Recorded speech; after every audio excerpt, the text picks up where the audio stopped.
সূচের শেষে একটি ছিদ্র থাকে যার দ্বারা আমরা এই সুতো পরাতে পারি, আর তারপর সূচের সাহায্যে এই সুতো দিয়ে বস্ত্র সেলাই করা যায়। কিন্তু যদি সুতোটা সোজা করে ধরা না হয় তাহলে সূচে কখনো এই সুতো পরানোই সম্ভব নয়। যদি এতে কোনো গিঁট পড়ে তখন তা কখনোই এই ছিদ্র দ্বারা প্রবেশ করা সম্ভব নয়। ঠিক এইভাবেই যদি আপনি কারোর জীবনে প্রবেশ করতে চান, কারোর অন্তরে প্রবেশ করতে চান, তাহলে আপনাকেও সহজ থাকতে হবে।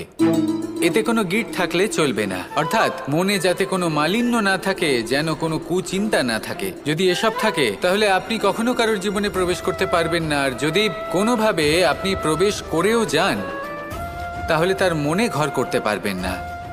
নিজেকে এই সুতোর মতন করে তুলুন, সহজ। মনে যেন কোনো কুচিন্তা না থাকে, সবার প্রতি যেন সদ্ভাবনা থাকে, শুভ চিন্তা থাকে। এমনটা করতে থাকুন। এমন একটা দিন আসবে যেদিন এই সমস্ত সংসারের ব্যক্তির মনে আপনি বাস করবেন, আর তখন এই মন প্রসন্ন হয়ে বলবে, রাধা রাধা। বন হলো আমাদের সবারই প্রিয়। সেখানকার সৌন্দর্য, শান্তি, সেখানকার পরিবেশ আমাদের সকলের ভালো লাগে, এবং সেখান থেকে আমরা কাঠ পাই, যা সংসারে, আমাদের জীবনে আমাদের খুব সহায়ক হয়ে ওঠে। এর দ্বারা আমরা অনেক কিছুই প্রাপ্ত করতে পারি, অনেক বাদ্যযন্ত্র আমরা লাভ করতে পারি। এর অনেকভাবে প্রয়োগ সম্ভব।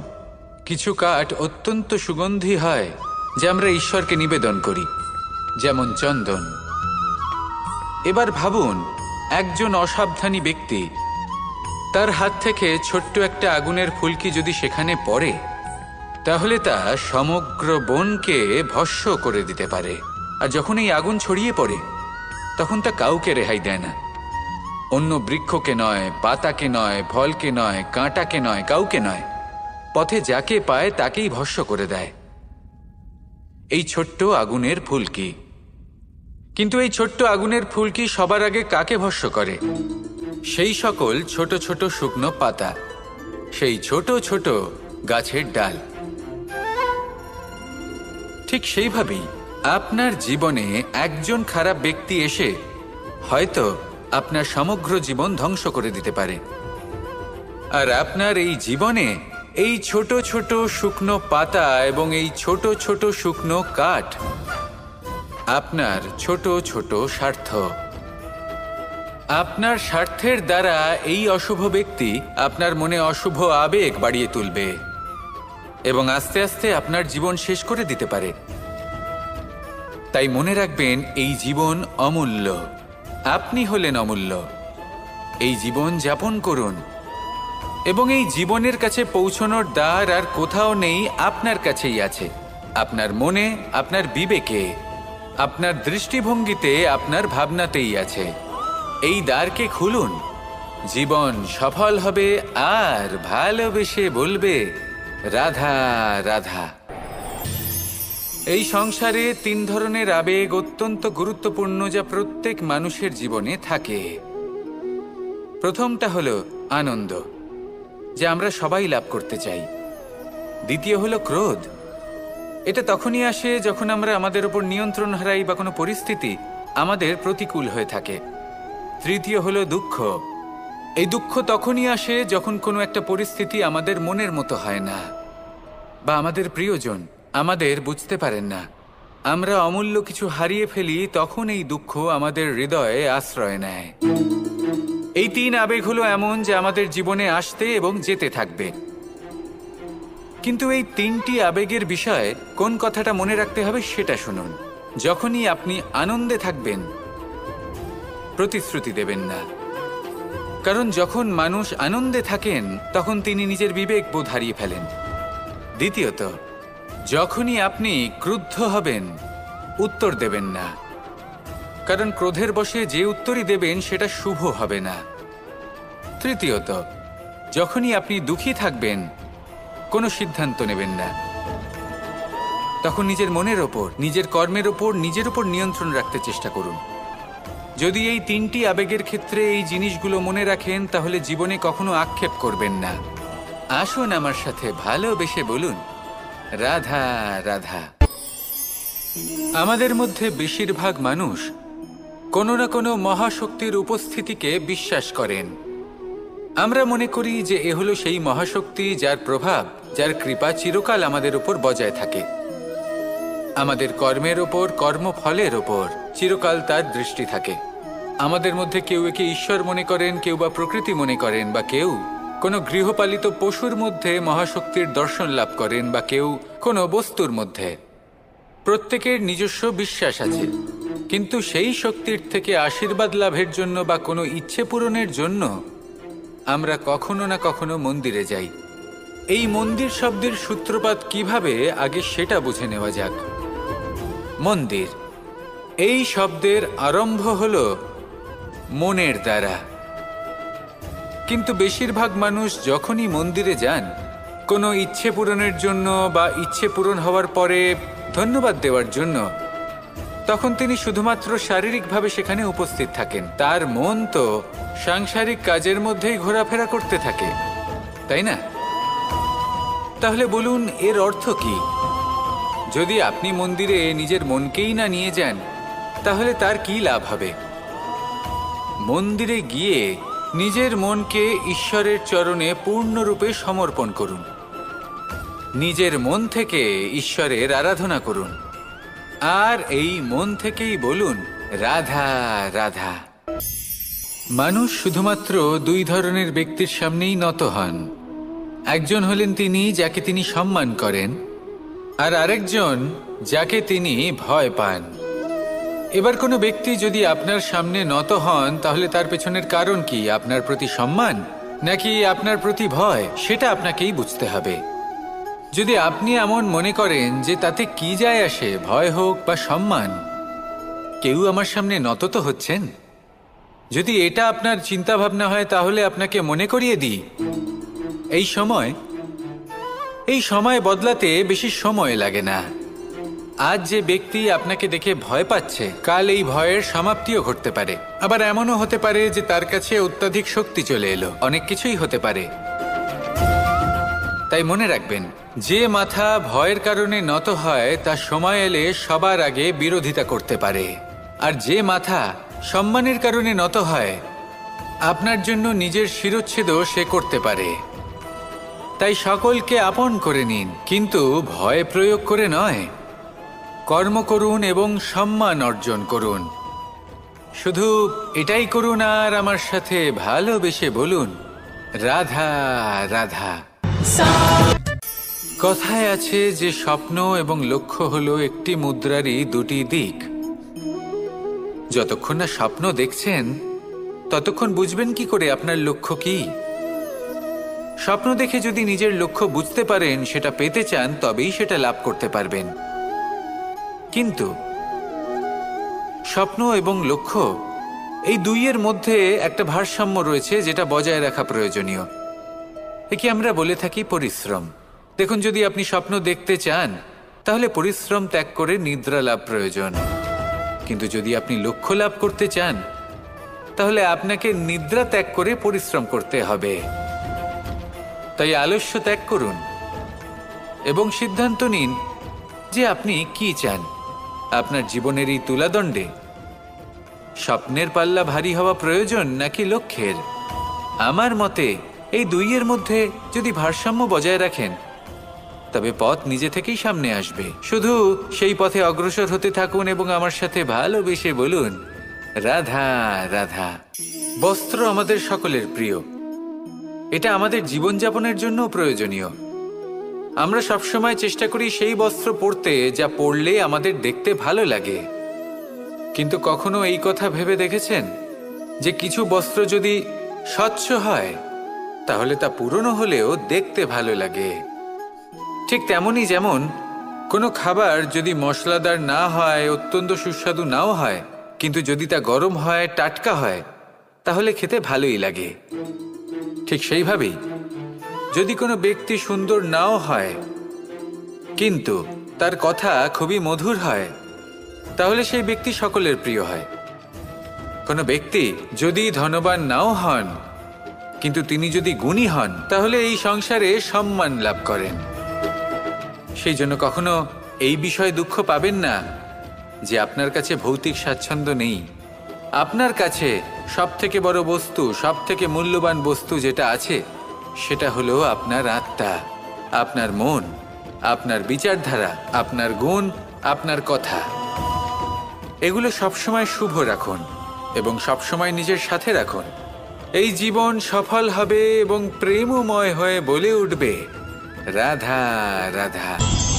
আমাদের জীবনে আমরা যখনই এমন কোনো মানুষের সাথে পরিচিত হই যে বয়সে, পদে এবং আর্থিক দিক থেকে আমাদের থেকে পিছিয়ে, তখন আমরা সবাই খুব হীন নজরে তাদের দিকে দেখি। মনেই করি না যে সেই ব্যক্তির নিজস্ব একটা অস্তিত্ব রয়েছে, তার নিজেরও একটা মাহাত্ম্য রয়েছে। আমাদের মনেই হয় না যে আমাদের সামনে দাঁড়িয়ে থাকার যোগ্যতা আছে তাদের। চলুন আপনাকে একটা প্রশ্ন করি, শূন্যের নিজস্ব মূল্য কোথায়? আপনি বলবেন কিছুই না। শূন্যের আবার নিজস্ব মূল্য কোথায়? কিন্তু যখন এই শূন্যই কোনো সংখ্যার সাথে এসে যুক্ত হয়ে যায়, কোনো অঙ্কের সাথে এসে যুক্ত হয়ে যায়, তখন তার মূল্য অনেক গুণ বৃদ্ধি পায়। অর্থাৎ এই শূন্যের মূল্য অবশ্যই আছে। আর আমাদের জীবনেও এমন কিছু ব্যক্তি থাকেন, তাদের দেখে মনে হয় যে এদের কোনো মূল্যই নেই। কিন্তু যখন এই ব্যক্তি কারোর সাথে এসে জুড়ে যান, তখন তার মূল্য সেই ব্যক্তির বৃদ্ধি ঘটায়। এই সংসারে এমন কোনো ব্যক্তি নেই যার কোনো মূল্য নেই। যদি আমরা ধনুকের কথা বলি, তাহলে তার জন্য একটি দড়ির প্রয়োজন হয়, যেটি প্রত্যঞ্চা হিসেবে ব্যবহৃত হয়। যদি এই প্রত্যঞ্চা না থাকে, তাহলে ধনুকের কোনো মূল্যই থাকে না। যদি প্রত্যঞ্চা না থাকে, তাহলে ধনুকের অস্তিত্ব অসম্পূর্ণ থেকে যায়। এই সংসারে যে কোনো ব্যক্তি হোক বা যে কোনো বস্তু হোক, প্রত্যেকের নিজস্ব একটি মূল্য আছে। তার সম্মান করুন, সামনে অগ্রসর হন, আর আমার সাথে ভালোবেসে বলুন, রাধা রাধা। সুখ, দুঃখ এবং শক্তি, এই তিন হলো এই সংসারের ত্রিদেবের মতো। আমাদের জীবনে যা কিছু ঘটছে এই তিনটির ভিত্তির উপরেই হচ্ছে। আসলে এই সংসারের একটা নিয়ম আছে, যখনই আপনি কিছু লাভ করেন, এই সংসার আপনার পরীক্ষা নেয়। এটা জানার জন্য আপনার পরীক্ষা নেয় যে আপনি যা কিছুই লাভ করেছেন, আপনি কি আদৌ সেটার যোগ্য কিনা। ঠিক সেইভাবেই এই সুখ, দুঃখ এবং শক্তি আপনার পরীক্ষা নিয়ে থাকে। যখন সুখ আসে, তখন সে আপনার পরীক্ষা নেয় যে আপনার মধ্যে অহংবোধ জাগ্রত হয়নি তো। যদি অহংবোধ চলে আসে, তাহলে সুখ সেখানেই সঙ্গ ত্যাগ করে। দুঃখ আপনার ধৈর্যের পরীক্ষা নিতে থাকে, আর যদি আপনার মধ্যে ধৈর্য না থাকে, তাহলে এটা আপনাকে আরো বেশি দুঃখের গভীর অন্ধকারে ঠেলে দেবে। সেখানে শক্তি পরীক্ষা নেয় আপনার বিনম্রতার। যদি আপনি বিনম্র না হন, তাহলে হয় এই শক্তি আপনার সঙ্গ ত্যাগ করবে, নয় এই শক্তি বিনম্রতার অভাবে আপনার পতনের কারণ হতে পারে। এই সংসারে যে কোনো ব্যক্তি যিনি এই পরীক্ষায় উত্তীর্ণ হয়ে থাকেন, এই জীবনে তিনি সাফল্য লাভ করেন। আসুন আমার সাথে ভালোবেসে বলুন, রাধা রাধা। মানুষের জীবনে উন্নতি লাভ করার জন্য তিনটি স্তম্ভের প্রয়োজন হয়। প্রথম স্তম্ভ শিক্ষা। এই শিক্ষা আমাদের জ্ঞান প্রদান করে। দ্বিতীয় স্তম্ভ ব্যবসা, যার দ্বারা আমরা ধন উপার্জন করি। তৃতীয় স্তম্ভ হলো আমাদের ঈশ্বর, আমাদের ইষ্ট। এনার সাথে যদি আমরা জুড়ে থাকতে পারি, তাহলে এমন একটা মানসিক বল আপনি লাভ করবেন যেটা এই সংসারে আর কোথাও পাওয়া সম্ভব নয়। কিন্তু মানুষ অনেক সময় জীবনে এই তিনটি স্তম্ভ লাভ করা সত্ত্বেও সামনে অগ্রসর হতে পারেন না। তখনও জীবনে কঠিন পরিস্থিতি আসতেই থাকে। এমনটা ঠিক কেন হয়?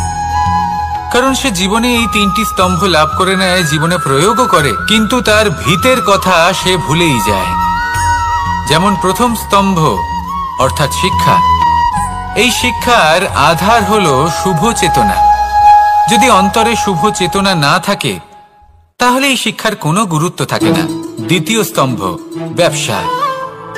পরিশ্রম করে উপার্জন করতে হবে এই কথাটা আমরা সবাই জানি এবং সবাই চেষ্টাও করি, কিন্তু ব্যবসা করতে করতে আমরা এটা ভুলে যাই আমাদের ব্যবহার কেমন হয়ে পড়েছে। এই ব্যবহার যদি শুভ হয় তাহলে আমাদের উপার্জন আস্তে আস্তে একটা স্থির জায়গায় এসে পৌঁছবে। এবং তৃতীয় স্তম্ভ আমাদের ভগবান। যদি ওনার স্মরণে আপনি যেতে চান তাহলে তার পূর্বে নিজের মা বাবাকে সেবা করুন, তাদের যত্ন করুন, তাদেরকে ভালোবাসুন, কারণ ওনারাই হলেন এই সংসারে আপনার সবথেকে বড় ইষ্ট। তাহলে 3 স্তম্ভের সাথে সাথে তাদের আধারকেও নিজের জীবনে প্রাধান্য দিন। কোনো সমস্যা আসবে না, জীবনে একের পর এক উন্নতি করবেন এবং এই মন প্রসন্ন হয়ে বলবে রাধা রাধা। মানুষের এই সংসারে জীবনযাপন করার জন্য কিছু জিনিসের প্রয়োজন পড়ে। এমন কিছু আবেগ, এমন কিছু বস্তু আছে যেগুলো তার প্রয়োজন হয়, কিন্তু সব থেকে বেশি যে জিনিসটা তার প্রয়োজন হয় সেটা হলো সম্মানের। আমাদের ভালো লাগে যখন কেউ আমাদের সম্মান করে, আমরা কাউকে সম্মান করলে তারও সেটা ভালো লাগে। কিন্তু আপনি দেখবেন যে সংসারে বেশিরভাগ মানুষ 2টি মাপদণ্ডের ভিত্তিতে সম্মান করেন, হয় বয়স দেখে করেন বা উপার্জন দেখে, অর্থাৎ সেই ব্যক্তি কতটা উপার্জন করেন। এবার ভেবে দেখুন, এটা আবশ্যক নয় কারোর বয়স যদি বেশি হয় তার বুদ্ধিও ততটাই বেশি হবে। আবশ্যক এটাও নয় যে কোনো ব্যক্তি যদি অত্যন্ত ধনী হন বা তার মনও নির্মল হবে বা তিনি সৎকর্ম করবেন বা এমন কোনো কর্ম করবেন যাতে উনি সম্মান লাভ করতে পারেন। হতে পারে উনি ধনী কিন্তু দুশ্চরিত্র। সেই জন্য বয়স বা উপার্জন দেখে কোনো ব্যক্তিকে সম্মান করবেন না, কর্ম দেখুন। যদি গভীরভাবে ভেবে দেখেন তাহলে দেখবেন যদি কোনো মানুষ কোনো সৎকর্ম করেন তাহলে তার প্রতি হৃদয় থেকে সম্মান জাগ্রত হয়। এটাই হলো সেই সম্মান যা অর্জন করতে হবে। বয়স আজ আছে, কাল আরো বৃদ্ধি পাবে। উপার্জন আজ আছে, কাল সেটা কমে যেতেও পারে। কিন্তু যদি আপনি নিরন্তর শুভকর্ম করতে থাকেন তাহলে আপনি মৃত্যুর পরেও অমর হয়ে থাকবেন। আসুন আমার সাথে ভালোবেসে বলুন রাধা রাধা। ভয়ের সাথে আমরা সবাই পরিচিত, কষ্টও আমরা সবাই পেয়েছি। কখনো কখনো আমরা অসুস্থ হয়ে পড়ি, আর এমন সময় হলে মাতার মমতা, কখনো বাবার স্নেহ, কখনো বন্ধুদের পাশে থাকার অনুভূতি আমাদের রোগ নিরাময়ে সাহায্য করে। কখনো যদি আমরা নিরাশ হয়ে পড়ি, তখন যদি আমাদের কোনো আপনজন আমাদের দুটো ভালো কথা বলে তখন আমাদের মনোবল বেড়ে যায়। ঠিক তেমন সংসারের এই রঙ্গমঞ্চে যদি আপনি পীড়িত অনুভব করেন, কিছু শুভ কথা আলোচনা করুন, কিছু স্তুতি গান করুন, কিছু মুহূর্তের জন্য হলেও নিজের ইষ্টদেবের কথা স্মরণ করুন আর প্রার্থনা করুন। সাহস বাড়বে, শক্তিও বৃদ্ধি পাবে এবং সামনে এগিয়ে চলার পথও দেখতে পাবেন। তখন এই মন প্রসন্ন হয়ে বলবে রাধা রাধা। মানুষের জীবনে উন্নতি লাভ করার জন্য 3টি স্তম্ভের প্রয়োজন হয়। প্রথম স্তম্ভ শিক্ষা। এই শিক্ষা আমাদের জ্ঞান প্রদান করে। দ্বিতীয় স্তম্ভ ব্যবসা, যার দ্বারা আমরা ধন উপার্জন করি। তৃতীয় স্তম্ভ হলো আমাদের ঈশ্বর, আমাদের ইষ্ট। এনার সাথে যদি আমরা জুড়ে থাকতে পারি তাহলে এমন একটা মানসিক বল আপনি লাভ করবেন যেটা এই সংসারে আর কোথাও পাওয়া সম্ভব নয়। কিন্তু মানুষ অনেক সময় জীবনে এই 3টি স্তম্ভ লাভ করা সত্ত্বেও সামনে অগ্রসর হতে পারেন না। তখনও জীবনে কঠিন পরিস্থিতি আসতেই থাকে। এমনটা ঠিক কেন হয়? কারণ সে জীবনে এই 3টি স্তম্ভ লাভ করে নেয়, জীবনে প্রয়োগও করে, কিন্তু তার ভিতের কথা সে ভুলেই যায়। যেমন প্রথম স্তম্ভ অর্থাৎ শিক্ষা। এই শিক্ষার আধার হলো শুভ চেতনা। যদি অন্তরে শুভ চেতনা না থাকে তাহলে এই শিক্ষার কোনো গুরুত্ব থাকে না। দ্বিতীয় স্তম্ভ ব্যবসা। পরিশ্রম করে উপার্জন করতে হবে এই কথাটা আমরা সবাই জানি এবং সবাই চেষ্টাও করি, কিন্তু ব্যবসা করতে করতে আমরা এটা ভুলে যাই আমাদের ব্যবহার কেমন হয়ে পড়েছে। এই ব্যবহার যদি শুভ হয় তাহলে আমাদের উপার্জন আস্তে আস্তে একটা স্থির জায়গায় এসে পৌঁছবে। এবং তৃতীয় স্তম্ভ আমাদের ভগবান। যদি ওনার স্মরণে আপনি যেতে চান তাহলে তার পূর্বে নিজের মা বাবাকে সেবা করুন, তাদের যত্ন করুন, তাদেরকে ভালোবাসুন, কারণ ওনারাই হলেন এই সংসারে আপনার সবথেকে বড় ইষ্ট। তাহলে 3 স্তম্ভের সাথে সাথে তাদের আধারকেও নিজের জীবনে প্রাধান্য দিন। কোনো সমস্যা আসবে না, জীবনে একের পর এক উন্নতি করবেন এবং এই মন প্রসন্ন হয়ে বলবে রাধা রাধা। সুখ, দুঃখ এবং শক্তি, এই 3 হলো এই সংসারের ত্রিদেবের মতো। আমাদের জীবনে যা কিছু ঘটছে এই 3টির ভিত্তির উপরেই হচ্ছে। আসলে এই সংসারের একটা নিয়ম আছে, যখনই আপনি কিছু লাভ করেন এই সংসার আপনার পরীক্ষা নেয়। এটা জানার জন্য আপনার পরীক্ষা নেয় যে আপনি যা কিছুই লাভ করেছেন আপনি কি আদৌ সেটার যোগ্য কিনা। ঠিক সেইভাবেই এই সুখ, দুঃখ এবং শক্তি আপনার পরীক্ষা নিয়ে থাকে। যখন সুখ আসে তখন সে আপনার পরীক্ষা নেয় যে আপনার মধ্যে অহংবোধ জাগ্রত হয়নি তো। যদি অহংবোধ চলে আসে তাহলে সুখ সেখানেই সঙ্গ ত্যাগ করে। দুঃখ আপনার ধৈর্যের পরীক্ষা নিতে থাকে, আর যদি আপনার মধ্যে ধৈর্য না থাকে তাহলে এটা আপনাকে আরো বেশি দুঃখের গভীর অন্ধকারে ঠেলে দেবে। সেখানে শক্তি পরীক্ষা নেয় আপনার বিনম্রতার। যদি আপনি বিনম্র না হন তাহলে হয় এই শক্তি আপনার সঙ্গ ত্যাগ করবে, নয় এই শক্তি বিনম্রতার অভাবে আপনার পতনের কারণ হতে পারে। এই সংসারে যে কোনো ব্যক্তি যিনি এই পরীক্ষায় উত্তীর্ণ হয়ে থাকেন এই জীবনে তিনি সাফল্য লাভ করেন। আসুন আমার সাথে ভালোবেসে বলুন রাধা রাধা। ভয়ের সাথে আমরা সবাই পরিচিত, কষ্টও আমরা সবাই পেয়েছি। কখনো কখনো আমরা অসুস্থ হয়ে পড়ি, আর এমন সময় হলে মাতার মমতা, কখনো বাবার স্নেহ, কখনো বন্ধুদের পাশে থাকার অনুভূতি আমাদের রোগ নিরাময়ে সাহায্য করে। কখনো যদি আমরা নিরাশ হয়ে পড়ি, তখন যদি আমাদের কোনো আপনজন আমাদের দুটো ভালো কথা বলে তখন আমাদের মনোবল বেড়ে যায়। ঠিক তেমন সংসারের এই রঙ্গমঞ্চে যদি আপনি পীড়িত অনুভব করেন, কিছু শুভ কথা আলোচনা করুন, কিছু স্তুতি গান করুন, কিছু মুহূর্তের জন্য হলেও নিজের ইষ্টদেবের কথা স্মরণ করুন আর প্রার্থনা করুন। সাহস বাড়বে, শক্তিও বৃদ্ধি পাবে এবং সামনে এগিয়ে চলার পথও দেখতে পাবেন। তখন এই মন প্রসন্ন হয়ে বলবে রাধা রাধা। এই সংসারে কখনো কোনো ব্যক্তিকে তার বাইরের পোশাক দেখে বিচার করার চেষ্টা করবেন না, এটা খুব বড় ভুল করবেন। যেমন আমরা জীবনে অনেক সময় এমন করি, ধরুন কোথাও একটা গাছ দেখলাম, খুব বিশাল আকারের একটা গাছ যেটা মাটির থেকে অনেক উঁচুতে পৌঁছে গেছে, যার বিশাল শাখা আছে। সেগুলো দেখে আমরা ভাবি যে এই গাছে হয়তো কত সুস্বাদু ফল আছে, আমরা সেই গাছের পরিচর্যা করতে থাকি। আবার অন্যদিকে হলো একটি তৃণ যেটা মাটি থেকে কিছুটা উঁচুতে পৌঁছেছে, কিন্তু সেই তৃণর নিচে, মাটির নিচে অত্যন্ত সুস্বাদু ফল বা সবজি জন্ম নেয়, যা আমাদের স্বাস্থ্যের পক্ষে অত্যন্ত উপকারী।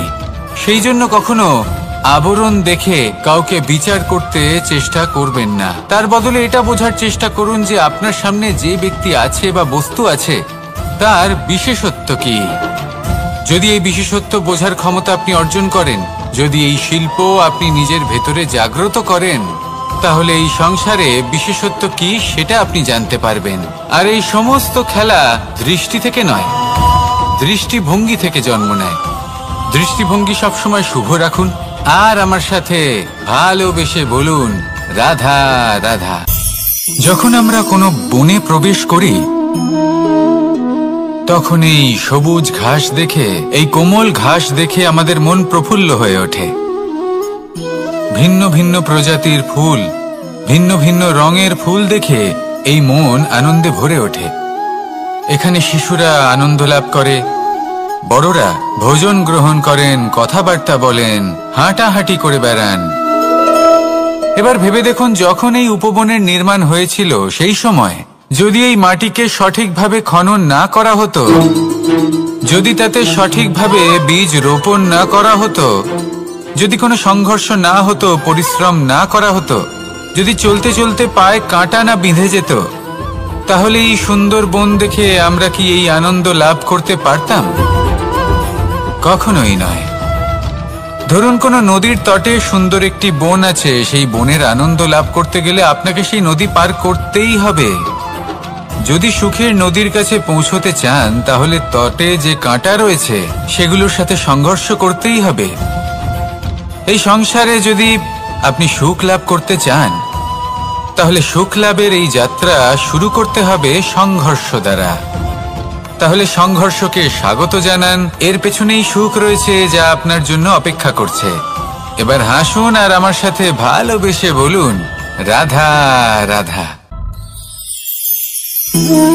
মানুষ সুখী জীবন যাপনের প্রতি এতটাই অভ্যস্ত হয়ে পড়ে যে একটা ছোট্ট সমস্যা এলেই সে সবার থেকে সাহায্য চাইতে শুরু করে দেয়। সে সাহায্য লাভও করে এবং সেই সংকট থেকে সে বেরিয়েও আসে। কিন্তু এই সাহায্য কিছু মুহূর্তের, আর কিছু মুহূর্তের হলো এই দুঃখ। এই দুই মুহূর্তের সাহায্যের জন্য আজীবন আপনি তার কাছে ঋণী হয়ে থাকেন। আর মানবিকতার খাতিরে আপনার মনে কৃতজ্ঞতা জেগে ওঠে, আর সেই কৃতজ্ঞতা বোধ হলো যে আপনি কখনো সেই ব্যক্তিকে ছাপিয়ে যেতেই পারবেন না। সেই জন্য জীবনে সবসময় চেষ্টা করবেন নিজেকে প্রস্তুত রাখতে সেই সব সমস্যার জন্য, সেই সব বাধার জন্য যেগুলো আপনার জীবনে আসতে পারে। ততক্ষণ সাহায্য চাইবেন না যতক্ষণ না অন্য কোনো পথ না থাকছে। সাহায্য চাওয়া অনুচিত নয়, কিন্তু সাহায্য চাইলে এবং সাহায্য পেলে আপনি আজীবন কৃতজ্ঞ এবং ঋণী হয়ে থাকবেন। আর তারপর একদিন আপনি পরিবর্তন দেখতে পাবেন যে কিভাবে আপনি ছোট ছোট সমস্যার জন্য সাহায্য না চেয়ে বড় বড় সমস্যার সম্মুখীন হতে প্রস্তুত হয়ে গেছেন। এটাই হলো সংসারের নীতি। এটাই পালন করুন আর আমার সাথে ভালোবেসে বলুন, রাধা রাধা। আপনি কখনো কাউকে পর্বতে আরোহণ করতে দেখেছেন? বা আপনি কখনো নিজে কোনো পর্বতে আরোহণ করেছেন? করে থাকলে আপনি এই বিষয়ে অবশ্যই জানবেন যে যখন আমরা শিখরের দিকে এগোই, ওপরের দিকে এগিয়ে চলি, তখন আমাদের একটু ঝুঁকে পথ চলতে হয়। তখনই আমরা সেই পর্বত আরোহণ করতে পারি। কিন্তু যে ব্যক্তি নিচের দিকে ফিরে আসছেন, তিনি কিন্তু ঝুঁকে চলেন না, তিনি দৃঢ়ভাবে সোজা হয়ে নিচে নামেন। এই ভারসাম্য বজায় রাখার এই খেলাতে সংসারের একটা সার লুকিয়ে রয়েছে। যদি আপনিও জীবনে উঁচুতে উঠতে চান, শিখরে পৌঁছতে চান, তাহলে আপনাকেও নত হয়ে, বিনম্র হয়ে সামনে এগোতে হবে। সেখানে যদি আপনি বুক চিতিয়ে উদ্ধতভাবে অহংকার বোধ নিয়ে চলতে থাকেন, সেখান থেকেই আপনাকে নিচে নামতে হবে। কোনো ব্যক্তি তার বিনম্র স্বভাব দেখেই বোঝা যায় যে সেই ব্যক্তি সাফল্যের শিখর দেশে আরোহণ করছে নাকি নিচে তথা খাদের দিকে যাত্রা করছে। তাই সবসময় বিনম্র থাকুন, শ্রেষ্ঠ কর্ম করুন, পরিশ্রম করুন আর আমার সাথে ভালোবেসে বলুন, রাধা রাধা। মানুষের জীবনে স্বচ্ছতার একটা আলাদা গুরুত্ব আছে। যদি আপনি নিজেকে স্বচ্ছ রাখেন, তাহলে আপনার নিজেরও ভালো লাগবে, সামনের ব্যক্তিরও ভালো লাগবে, একটা অন্যরকম প্রভাব পড়বে। কিন্তু একজন শ্রেষ্ঠ ব্যক্তি কিভাবে হয়ে ওঠা সম্ভব? যার মধ্যে গুণ আছে, শিক্ষা আছে, শুভ চেতনা আছে, যিনি সৎকর্ম করেন। কিভাবে হব সেই ব্যক্তি যার মধ্যে জ্ঞান আছে? শুধুমাত্র স্বচ্ছ থাকলে তো তা হওয়া সম্ভব নয়। প্রথমে আপনাকে বুঝতে হবে যে মানুষের মধ্যে চারটি মূল তত্ত্ব আছে। প্রথম হলো তার শরীর, যার দ্বারা উনি যে কোনো কর্ম করে থাকেন। দ্বিতীয় তত্ত্ব হলো তার মন, যার দ্বারা কোনো কর্ম করার জন্য সে নিজেকে প্রেরণা দিতে থাকে। তৃতীয় তত্ত্ব হলো বুদ্ধি, যে কর্ম আমরা করতে চাই, যে লক্ষ্যে আমরা পৌঁছতে চাই, সেটা আমরা কিভাবে কোন পথে করব সেটা স্থির করা যায় বুদ্ধি দিয়ে। আর চতুর্থ তত্ত্ব হলো আত্মা। আত্মা হলো এমন এক তত্ত্ব যার কোনো সমাপ্তি নেই। আত্মা হলো অজয়, কিন্তু এরও শুদ্ধিকরণের প্রয়োজন হয়। এই চারটি তত্ত্বের শুদ্ধিকরণ করতে থাকুন, এতে নির্মল রাখুন, শুদ্ধ রাখুন। এবং এটা কিভাবে হবে? শুভ চেতনা দ্বারা, জ্ঞানের দ্বারা, এবং সব থেকে বেশি গুরুত্বপূর্ণ প্রেমের দ্বারা। আসুন আমার সাথে ভালোবেসে বলুন, রাধা রাধা। এই জীবনে তিনটি গুরুত্বপূর্ণ শব্দ আছে যা বোঝা আমাদের কাছে খুব গুরুত্বপূর্ণ, এবং এই তিনটি শব্দের নিজস্ব অর্থ আছে। প্রথম হলো সঙ্গবদ্ধতা, অর্থাৎ একসাথে মিলে কাজ করতে হবে, একসাথে মিলে পরিশ্রম করতে হবে, সামনে এগোতে হবে। এরকম করতে পারলে আপনার শক্তি বৃদ্ধি পাবে, আপনার ক্ষমতা বৃদ্ধি পাবে, আপনি এগোতে পারবেন এবং অনেক দূরে যেতে পারবেন।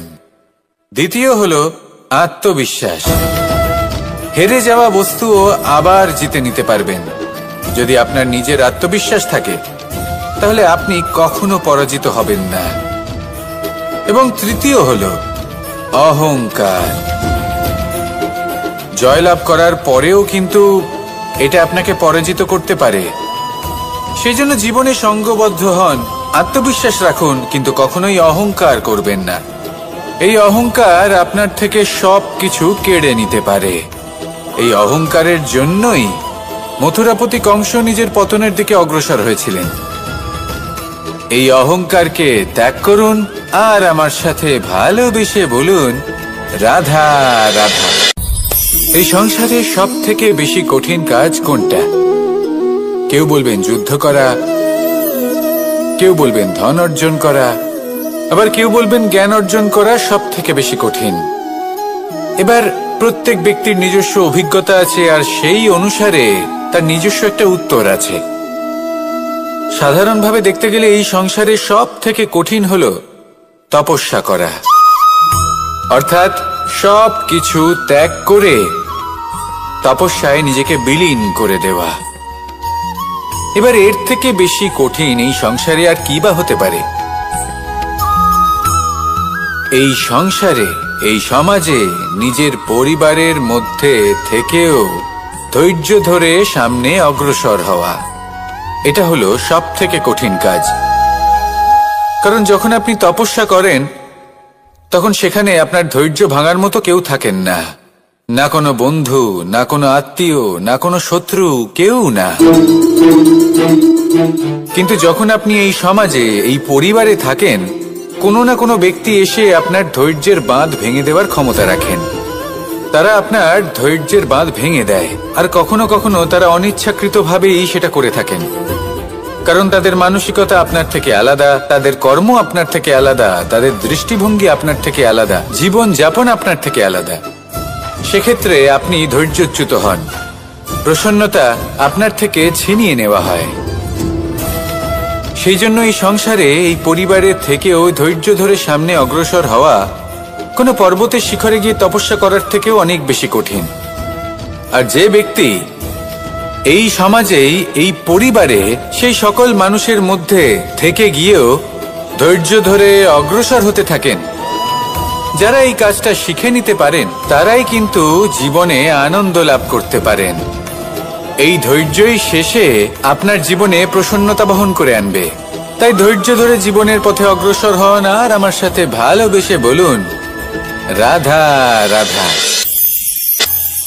আমরা যখনই কোনো গাছের চারা রোপণ করি তখন সবার আগে পরীক্ষা করে দেখি যে যেখানে আমরা চারা রোপণ করতে চলেছি সেখানকার মাটি আদৌ উর্বর কিনা, সেই মাটি সেই চারাকে বাড়তে সাহায্য করবে কিনা। যখন একটা চারা রোপণের আগে আমরা এত কিছু ভাবতে পারি, তাহলে কাউকে বিশ্বাস করার আগে আমরা কেন ভাবি না? জীবনে কখনো এই বিশ্বাসরূপী চারা কোথাও রোপণ করার আগে বোঝার চেষ্টা করুন যে যার উপর আপনি বিশ্বাস করতে চলেছেন সে কি আদৌ আপনার বিশ্বাসের যোগ্য কি না। ভেবে দেখুন সেই ব্যক্তি ভবিষ্যতে গিয়ে আপনার বিশ্বাস ভাঙতে পারে কিনা।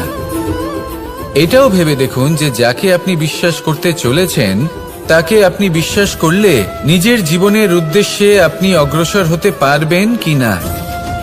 আর তার জন্য প্রয়োজন সঠিক সিদ্ধান্ত, পরখ করা, কোনটা উচিত কোনটা অনুচিত সেটা বোঝা। আর তাতে কিন্তু আপনি সন্দেহবাতিক হবেন না, তাতে আপনি আরো নিপুণ হয়ে উঠবেন। তাই যদি আপনি নিপুণ হয়ে উঠতে চান তাহলে বোঝার চেষ্টা করুন, পরখ করে দেখুন, কোনটা উচিত কোনটা অনুচিত বুঝুন। আর বিশ্বাস তখনই করুন যখন আপনি 100% নিশ্চিত হবেন যে সে বিশ্বাসের যোগ্য। আসুন আমার সাথে ভালোবেসে বলুন, রাধা রাধা। রাধা কখনো কখনো আমার জন্য বড়ই সুগন্ধি আতর নিয়ে আসে, পারিজাত ফুলের মালা নিয়ে আসে আমার প্রসাধন করবে বলে, এবং আমার সব থেকে বেশি প্রিয় মাখন নিজে হাতে বানিয়ে আনে আমাকে নিজে হাতে খাইয়ে দেবে বলে, সবকিছু আমাকে প্রসন্ন করবে বলে।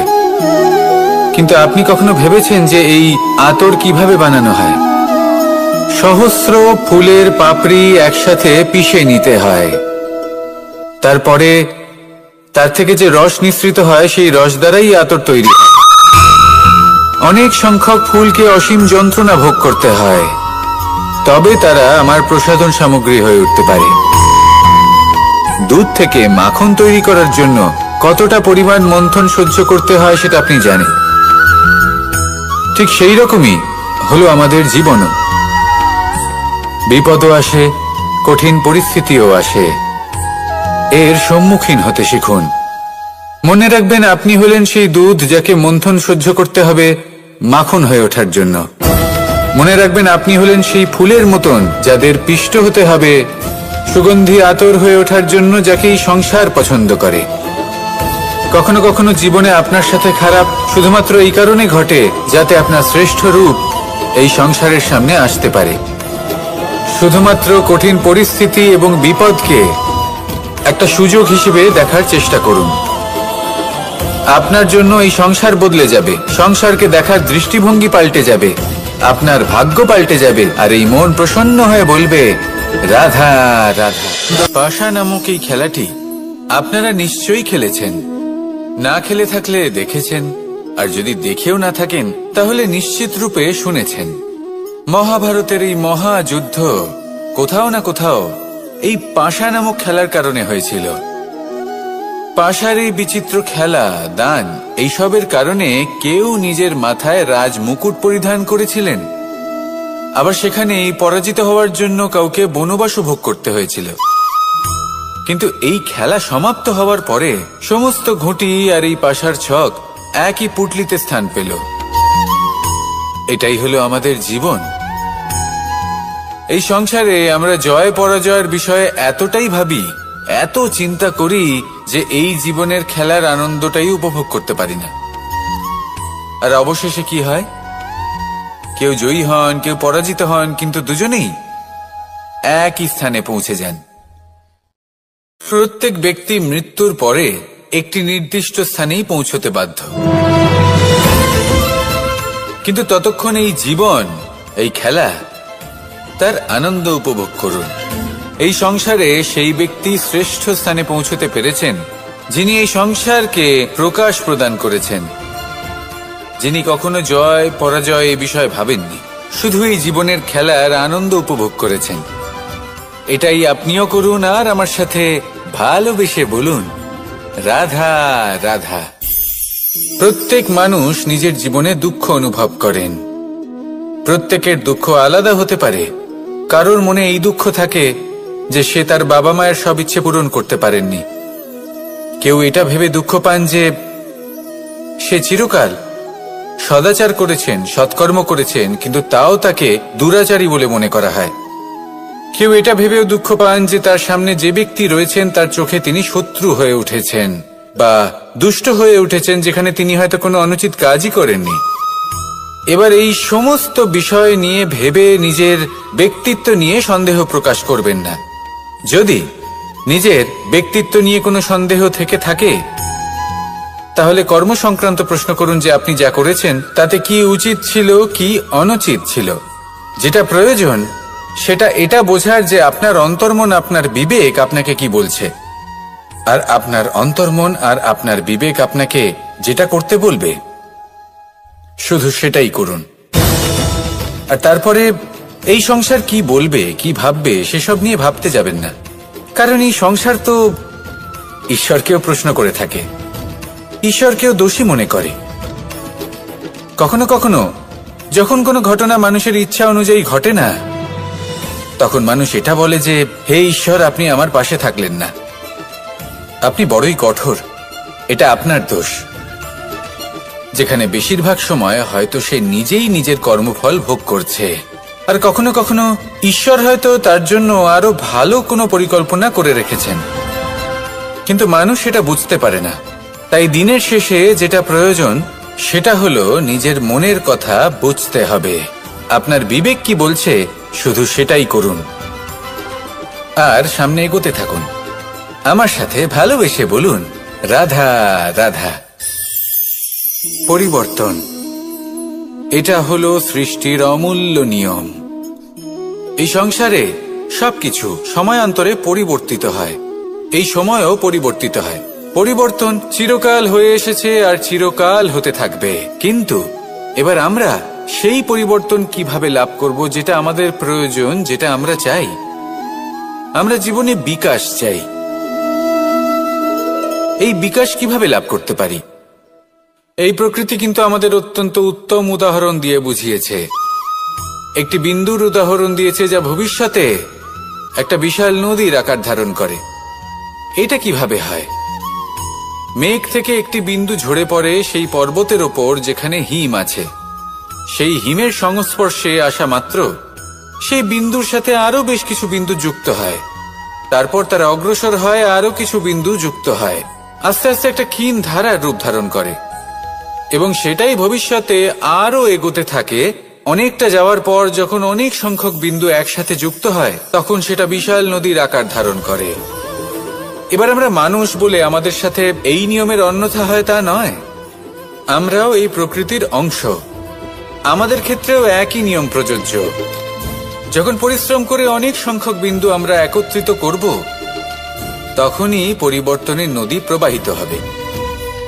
প্রয়োজন হলো নিরন্তর পরিশ্রম করা এবং ধৈর্য ধরা। এটা করতে থাকুন, জীবনে সবকিছু লাভ করতে পারবেন। কারণ প্রকৃতি আমাদের এটাই শিখিয়েছে, আর আমরা এই ব্রহ্মরই একটি অংশ, যার দ্বারা এই ব্রহ্মাণ্ড নির্মিত। আসুন আমার সাথে ভালোবেসে বলুন, রাধা রাধা। কখনো এই প্রকৃতির দিকে তাকিয়ে থাকবেন। এই প্রকৃতি অনেক ধরনের শিক্ষা দেয়। কোন একটা গাছকে দেখুন, কিভাবে সে মাটি থেকে জল শুষে নেয়। সে ঝড় হোক বা হোক কড়া রোদ, সব সহ্য করে এবং অবশেষে সে ফল ধারণ করে। আর সেই ফল উৎপন্ন করার পরে সে ফল কিন্তু সে নিজে গ্রহণ করে না, এই সংসারকে প্রদান করে, যাতে পশু পাখি মানুষ তারা এই ফল গ্রহণ করে শক্তিশালী হয়ে উঠতে পারে, সুস্থ থাকতে পারে। সেভাবেই নদী, সরোবর এরা নিজেরাও কিন্তু নিজেদের জল গ্রহণ করে না, মাটিকে প্রদান করে, পশু পাখিকে প্রদান করে।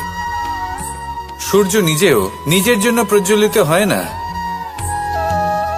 সে প্রকাশ ছড়িয়ে দিতে চায় আমাদের সবার কাছে, সে আলো পৌঁছে দিতে চায়। এই প্রত্যেকের কর্মে পরমার্থ নিহিত আছে, আর সেই জন্যই এদের সকলকে পুজো করা হয়। তাই মনে রাখবেন, আপনার কাছে জীবন যাপনের অতিরিক্ত যা কিছুই আছে তা পরমার্থের জন্য। তাহলে তার সদ্ব্যবহার করুন, আর আমার সাথে ভালোবেসে বলুন, রাধা রাধা। আমরা প্রত্যেকেই অবশ্যই এমন সময় দেখেছি যখন অনেকগুলো সমস্যা একসাথে আমাদের জীবনে এসে পড়ে। সমস্যা আমাদের প্রত্যেকের জীবনেই থাকে। আমরা তার সমাধান খুঁজতে চেষ্টা করি, কখনো সমাধান খুঁজে পাই, আবার কখনো যতই চেষ্টা করি না কেন কোনো সমাধান খুঁজেই পাই না। আর যখন এটা হয় তখন মানুষ অত্যন্ত বিচলিত হয়ে পড়েন। নিজের আত্মীয় স্বজন, নিজের বন্ধু বা সংসার, এদের ওপরে এই দোষ চাপিয়ে দেন যে এদের জন্যই এই সমস্যা এসেছে। এবার যদি আমি আপনাকে কোনো পরামর্শ দিই তাহলে এটাই বলবো যে দৃষ্টিভঙ্গি পাল্টে দেখুন। এই দৃষ্টিভঙ্গি দিয়ে দেখুন যে এই সংসারে যে সমস্যায় আসুক না কেন তার জন্য কেউ দোষী নয়, না আপনি না অন্য কেউ। এই পুরো খেলাটাই আপনার মানসিকতা, আপনার দৃষ্টিভঙ্গির, আপনার মনের। কিভাবে বোঝাচ্ছি, যখন আমাদের মন শক্ত থাকে তখন কঠিন থেকে কঠিনতর পরিস্থিতিও আমাদের জীবনে খুব বেশি হলে প্রতিস্পর্ধা হয়ে থেকে যায়। সেখানে যদি আমাদের মন দুর্বল থাকে তখন অল্প কঠিন পরিস্থিতিও আমাদের কাছে খুব বড় সমস্যা হয়ে যায়, তাই না? একটা শক্ত মন কঠিন পরিস্থিতিকে প্রতিস্পর্ধা হিসেবে দেখে আর তার মধ্যেও একটা সুযোগ খুঁজে নেয়। আমাদের শুধু এটাই করতে হবে। এই সংসারে অন্য কাউকে দোষী মনে করলে আপনার সমস্যা দূর হয়ে যাবে না। সেই জন্য এই সংসারকে দোষ দেওয়ার বদলে এই সমস্যার মূলে চলে যান, সেটাকে বুঝুন, নিজের এই মনকে শক্ত করে তুলুন।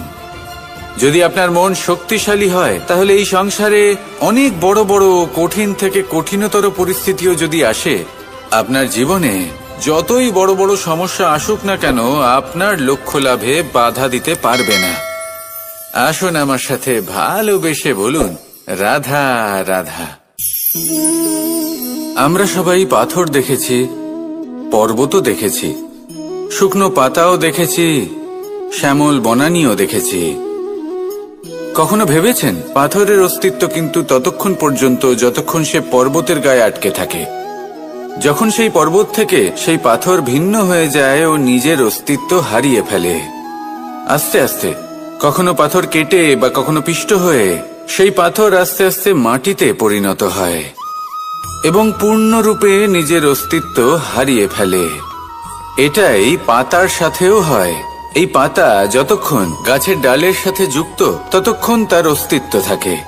যখনই ডাল থেকে বিচ্ছিন্ন হয় সেও নিজের অস্তিত্ব হারিয়ে ফেলে। আর এটাই আমাদের সাথেও হয়। যতক্ষণ আমরা নিজেদের আপনজনের সাথে যুক্ত থাকি আমাদের অস্তিত্ব বজায় থাকে। যখন আপনজনদের সাথে সম্পর্ক ছিন্ন করি তখন আমরাও আমাদের অস্তিত্ব হারিয়ে ফেলি।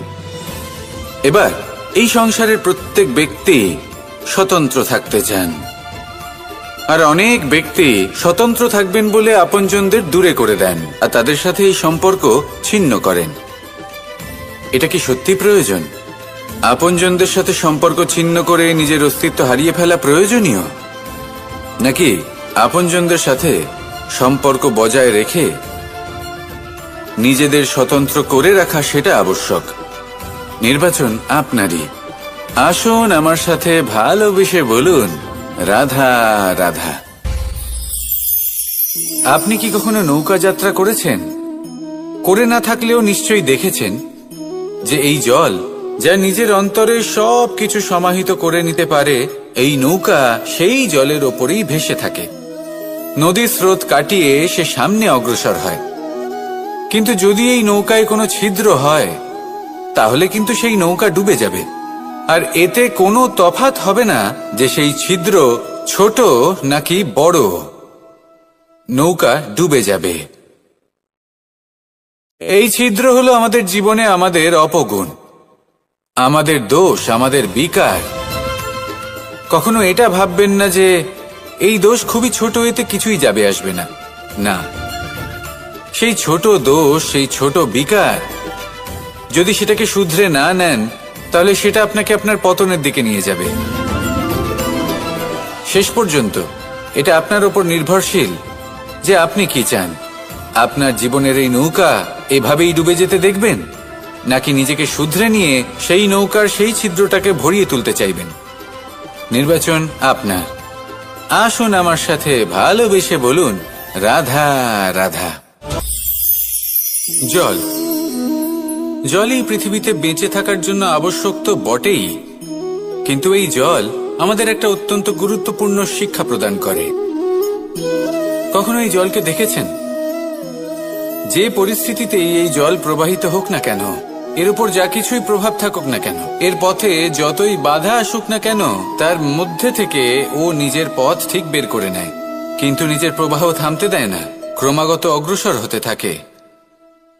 সেরকমই একটা শিক্ষা যেটা আমরা জল থেকে পেয়ে থাকি তা হলো এটা, আমরা যখন জলের দিকে তাকাই তখন আমরা নিজের প্রতিবিম্ব দেখি, স্পষ্টভাবে দেখতে পাই, কিন্তু তখনই দেখতে পাই যখন এই জল শান্ত থাকে, স্থির থাকে। যদি এই জল অশান্ত হয়ে থাকে, স্থির না হয়, তাহলে আমরা এতে নিজের প্রতিবিম্ব দেখতে পাই না। এটাই আমাদের মনের সাথেও হয়ে থাকে। যখনই জীবনে কোনো সংকট আসে, যদি আমরা শান্ত মনে, স্থির মনে সিদ্ধান্ত নিই, তাহলে সেটা এমন একটা শীতল সিদ্ধান্ত হবে যেটা আমাদের ভবিষ্যৎকে একটা শ্রেষ্ঠ স্থানে নিয়ে যাবে। যদি এই মন অশান্ত হয়, বিচলিত হয়, পীড়িত হয়, দুঃখিত হয়ে থাকে, রুষ্ট হয়ে থাকে, তাহলে অনেক সময় আমরা এমন সিদ্ধান্ত নিই যেটা আমাদের জন্য অনুচিত প্রমাণিত হয়। যখন আপনি ক্রুদ্ধ ছিলেন বা দুঃখের বশে ছিলেন, তখন অনেক সময় হয়তো এমন সিদ্ধান্ত নিয়েছেন যেটার জন্য ভবিষ্যতে আপনি অনুশোচনা করেছেন। এবার দেখুন, এই আবেগগুলো থেকে আমরা পালাতে পারবো না, কিন্তু এই আবেগগুলো আপনার উপর কতটা প্রভাব ফেলবে সেটা আমরা অবশ্যই ঠিক করতে পারি। এই মনকে আমরা নিয়ন্ত্রণ করতে পারি। এটাই করুন, চিন্তা করুন, এই মনকে শান্ত রাখুন, স্থির হতে চেষ্টা করুন, আর তারপরে সিদ্ধান্ত নিন। আসুন আমার সাথে ভালোবেসে বলুন, রাধা রাধা। কখনো ভেবে দেখেছেন মানুষকেই এই সংসারে সর্বশ্রেষ্ঠ প্রাণী কেন বলা হয়?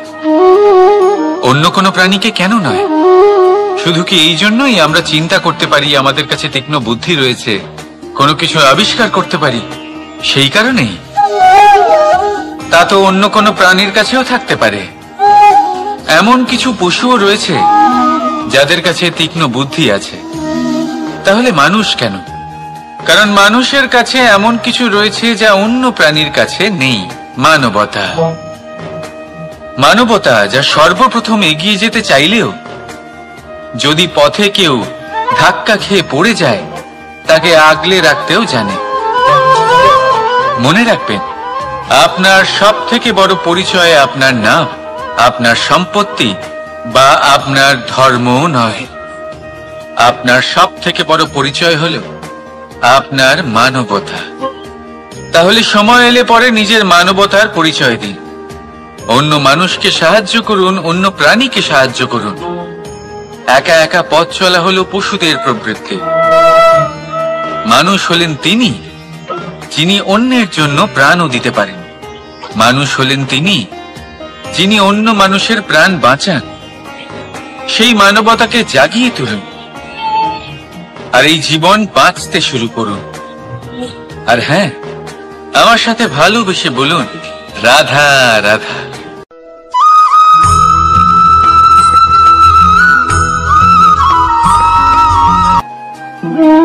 মানুষ জীবনে সবসময় সুখ পেতে চান, কিন্তু এই সুখ, এটা আসলে কি? এই সুখের আসল রূপ কি? আমি বলি, সুখের আসলে দুটি রূপ হয়, বাহ্যিক সুখ, আত্মিক সুখ। আর এটা ঠিক তেমনই হয় যেরকম আমাদের শরীরের সাথে জড়িত ছায়া আর আমাদের শরীরের মধ্যে বসবাসকারী আত্মার। যদি ছায়ার কথা ভেবে দেখেন তাহলে বুঝতে পারবেন, আমাদের শোবার সময় ভোরবেলা এই ছায়া অনেক বড় হয়ে যায়। যখন এই সূর্য মাথার উপরে চলে আসে, তার তাপ বেড়ে যায়, তখন এই ছায়া ছোট হয়ে যায়।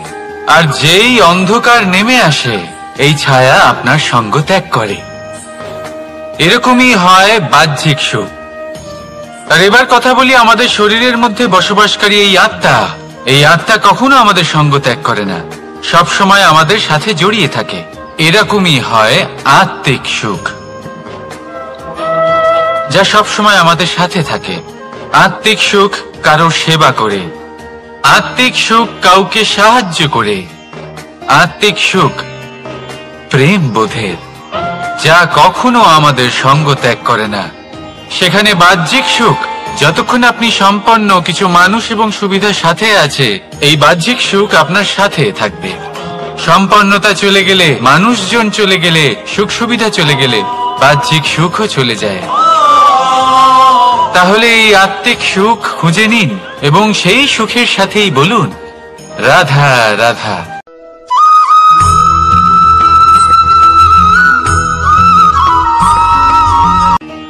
আত্মীয় স্বজন কারা হন?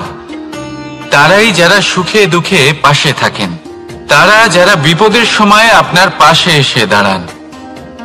এবার দেখুন, একটা প্রশ্ন করব আপনাদের, সব থেকে ঘনিষ্ঠ, আবশ্যক এবং গুরুত্বপূর্ণ আত্মীয় কারা, বিশেষ করে বিপদের সময়? কেউ বলবেন মাতা, কেউ বলবেন পিতা, কেউ বলবেন ভাই বোন, ইত্যাদি ইত্যাদি। এবার ভাবুন, আপনি বড় হয়ে গেছেন, আপনি বাড়ি থেকে দূরে চলে গেছেন, পেট ভরানোর জন্য আপনাকে প্রত্যেকদিন চেষ্টা করতে হয়। এমন সময় যদি আপনার জীবনে বিপদ এসে পড়ে, তাহলে কখন আপনার খবর ওনাদের কাছে পৌঁছবে? কতক্ষণে ওনারা সাহায্য করতে আসতে পারবেন? এরকম এক সময় সব থেকে গুরুত্বপূর্ণ আত্মীয় হন আপনার প্রতিবেশী, কারণ তারাই সেই মুহূর্তে আপনার সব থেকে কাছে।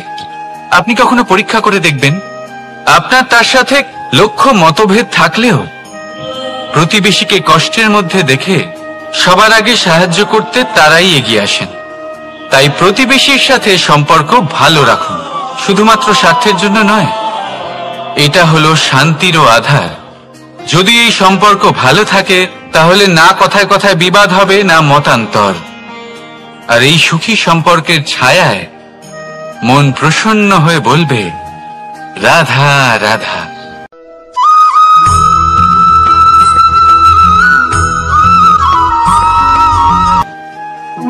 আপনি কখনো কোনো সাধারণ পাখি দেখেছেন? যেমন বাবুই। সে কি করে? সে কোনো গাছের ডালে নিজের বাসা বানায়। এবার সেইখানে বাসা বানানো সহজ ব্যাপার, কারণ সামগ্রী আশেপাশেই পাওয়া যায়। কিন্তু সমস্যা হলো আক্রমণ। কোনো সাপ বা অন্য কোনো পশু ওর বাসাতে ওর সন্তানদের উপর না আক্রমণ করে বসে, এই ভয়ে তার সব সময় থাকে। আর এটা সব থেকে কঠিন ব্যাপার এদের জন্য, নিজের বাসায় নিজের সন্তানদের সুরক্ষা। আর বাজ পাখি, যদি আমরা বাজের কথা বলি, তাহলে তারা কি করে? বাজ পাখি কোনো উঁচু পাহাড়ের শিখরে, কোনো পাথরের খাঁজে নিজের বাসা তৈরি করে। এবার ওখানে বাসা বানানো একেবারেই সহজ ব্যাপার নয়, কারণ সামগ্রী আশেপাশে পাওয়া যায় না, দূর থেকে নিয়ে আসতে হয়। কিন্তু সেইখানে আক্রমণের ভয়ও কখনোই থাকে না। এইভাবে উচিত রূপে ও নিজের বাসা রক্ষা করতে পারে, নিজের সন্তানদের রক্ষা করতে পারে। এর সারমর্ম হলো এটাই, যদি সমস্যা বড় হয়, তাহলে সমাধানও উচ্চমানের হওয়া উচিত। একটা বাজ পাখির মতো ভাবা আরম্ভ করে দিন। জীবনে যে কোনো সমস্যা ছোট মনে হবে। রাধা রাধা।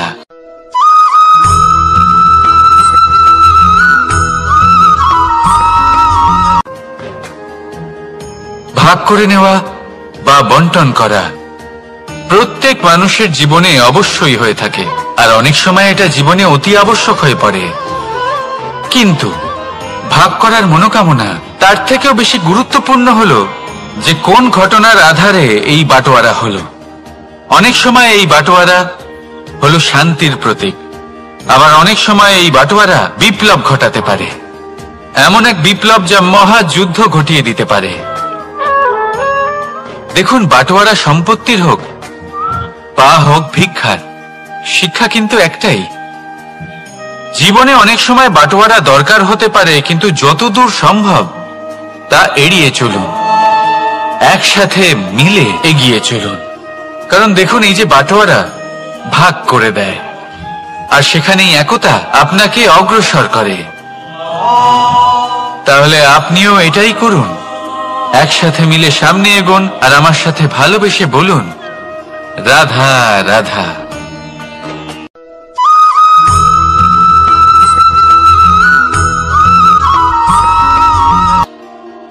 জীবনে এমন কিছু কাজ রয়েছে যা আপনাকে একাই করতে হয়, আর এমন কিছু কাজ রয়েছে যা আপনাকে একসাথে মিলে করতে হয়, একজোট হয়ে, সঙ্গবদ্ধ হয়ে।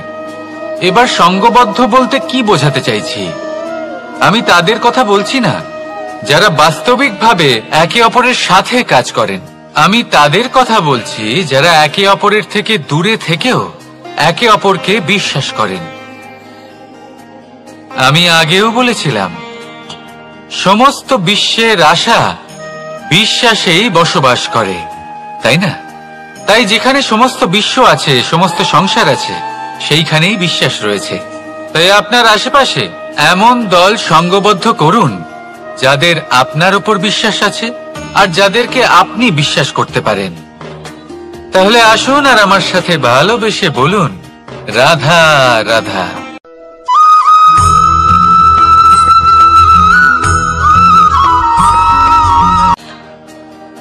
যখন একজন ভক্ত এবং তার ভগবান এক আকার ধারণ করেন, যখন একজন ভক্ত নিজের ভগবানের প্রতি, নিজের জীবনের লক্ষ্যের প্রতি সম্পূর্ণরূপে সমর্পিত হয়ে যান, তখন জন্মগ্রহণ করে ভক্তি। আর তখন সংসারের সমস্ত আশা তিনি ত্যাগ করতে পারেন। সমস্ত আশা শেষ হতে পারে, কিন্তু মানুষের সঙ্গ ভক্তি কখনো ত্যাগ করে না। যখন ভক্ত ও ভগবান এক আকার ধারণ করেন, এক হয়ে যান, তখন রথী এবং সারথীর মধ্যে কোনো পার্থক্য থাকে না। তারাও এক হয়ে যান। একটাই ব্যক্তিত্ব, একটাই অস্তিত্ব। আর সেই জন্যই কখনো কখনো রথীর আদেশ ছাড়াই সারথী রথ চালিয়ে দেন, আবার কখনো সারথীর পরামর্শ ছাড়াই রথী আক্রমণ করে ফেলেন। এ তো শুধুমাত্র আরো একটা গুণ সেই সারথীর মধ্যে, যিনি ধর্ম স্থাপনার মহান কাজে আমার সারথী হতে চলেছেন। তাহলে আসুন আমার সাথে ভালোবেসে বলুন, রাধা রাধা।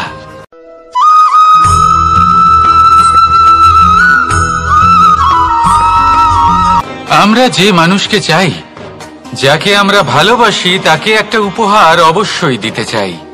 এমন এক উপহার যা ওনার ভালো লাগবে, যা শ্রেষ্ঠ হবে, অতি প্রিয় হবে, বহুমূল্য হবে, বা বলতে পারেন মূল্যবান হবে।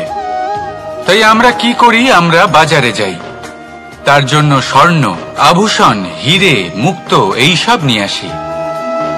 কিন্তু এটাই কি সর্বশ্রেষ্ঠ উপহার? কখনোই না। সর্বশ্রেষ্ঠ উপহার হলো স্বাধীনতা, তাকে নিজের মনের মতো বাঁচার স্বাধীনতা। যদি আপনি কাউকে স্বাধীনতা না দিতে পারেন, তাহলে সে কোথাও না কোথাও বন্দী হয়ে যায়, তার বিকাশ কোথাও না কোথাও আটকে যায়। কিন্তু যদি আপনি কাউকে স্বাধীনতা দিতে পারেন, তাহলে আপনি দেখবেন ও সমস্ত সংসারকে, এই জীবনকে নিজের দৃষ্টিভঙ্গি দিয়ে দেখবে, বুঝবে যে কোনটা হলো উচিত আর কোনটা হলো অনুচিত। আর এটাই হলো সর্বশ্রেষ্ঠ। আর এবার যদি কাউকে স্বাধীনতার মাধ্যমে এত বড় একটা শক্তি দিতে পারেন, তাহলে আপনি আমাকে বলুন, এর থেকে বড় উপহার আর কি হতে পারে?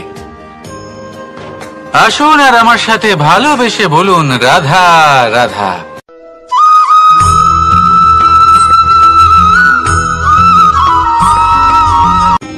কর্ম, ধর্ম, জ্ঞান, এই তিন স্তরে অনেক মানুষ পৌঁছতে পারেন। অনেকে এই পরীক্ষা দিয়ে তাতে উত্তীর্ণ হয়ে যেতে পারেন, কিন্তু শিখরে পৌঁছে শাসন তিনিই করতে পারেন যার কাছে এই চতুর্থ গুণটিও থাকে, সমর্পণ। অত্যন্ত গুরুত্বপূর্ণ একটা গুণ এটা।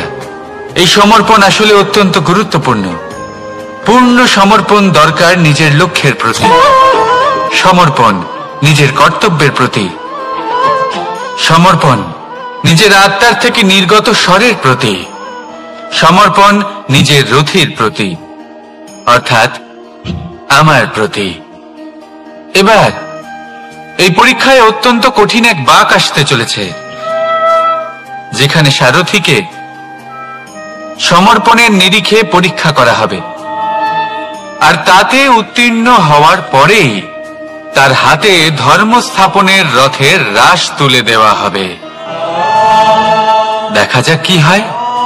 ততক্ষণ আপনি প্রসন্ন থাকুন আর আমার সাথে ভালোবেসে বলুন, রাধা রাধা।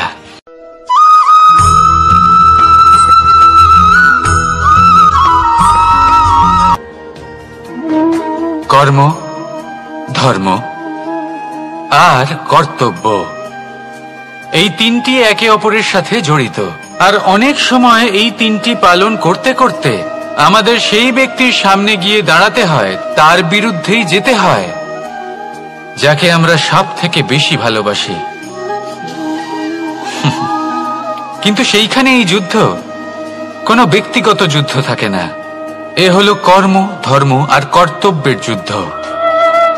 এটা সরল নয়, অত্যন্ত কঠিন হয় তার সম্মুখীন হওয়া যাকে আমরা সব থেকে বেশি সম্মান করি। কিন্তু আমাদের তো আমাদের ধর্মের পথে চলতেই হবে, কারণ আমরা কর্মবদ্ধ, কর্তব্যবদ্ধ, আর এটাই করা উচিত। শুধু এটুকু মনে রাখবেন, যদি আপনার উদ্দেশ্য শুভ হয়, আপনার ভাবনা শুভ হয়, আপনি যদি কর্ম, ধর্ম আর কর্তব্যের পথে অগ্রসর হন, তাহলে এই প্রক্রিয়াতে যদি আপনাকে আপনার আরাধ্যেরও সামনে দাঁড়াতে হয়, তাহলেও আপনার কোনো ক্ষতি হবে না। তাহলে আসুন আর আমার সাথে ভালোবেসে বলুন, রাধা রাধা।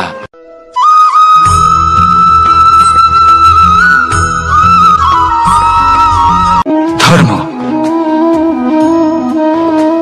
আমরা সকলে ধর্মের বিষয়ে কথা বলি, কখনো নিজের ধর্মের বিষয়, আর কখনো অন্যের ধর্মের বিষয়। কখনো আমরা অধর্ম দেখলে সেই বিষয়ে কথা বলি। অনেক রকম আলোচনা হয়, কিন্তু এই ধর্ম আসলে কি, সেটা কি কেউ বোঝে? যদি আমি আপনাকে উত্তর দিই, এই উত্তর সরল। ধর্ম হলো তাই যা মানুষকে অন্য মানুষের সাথে, সমস্ত বিশ্ব সংসারের সাথে আনন্দ সহকারে বাঁচতে শেখায়। সেই জন্য আপনি যদি কখনো কোনো ধর্মীয় স্থানে যান, সেই ধর্মীয় স্থানে গিয়ে আপনার শান্তির অনুভূতি হয়, তাই না? কিন্তু দেখুন, ধর্মের জ্ঞান থাকলেই সেই মানুষ ধর্মের পথে চলতে পারবে এমন কোনো কথা নেই।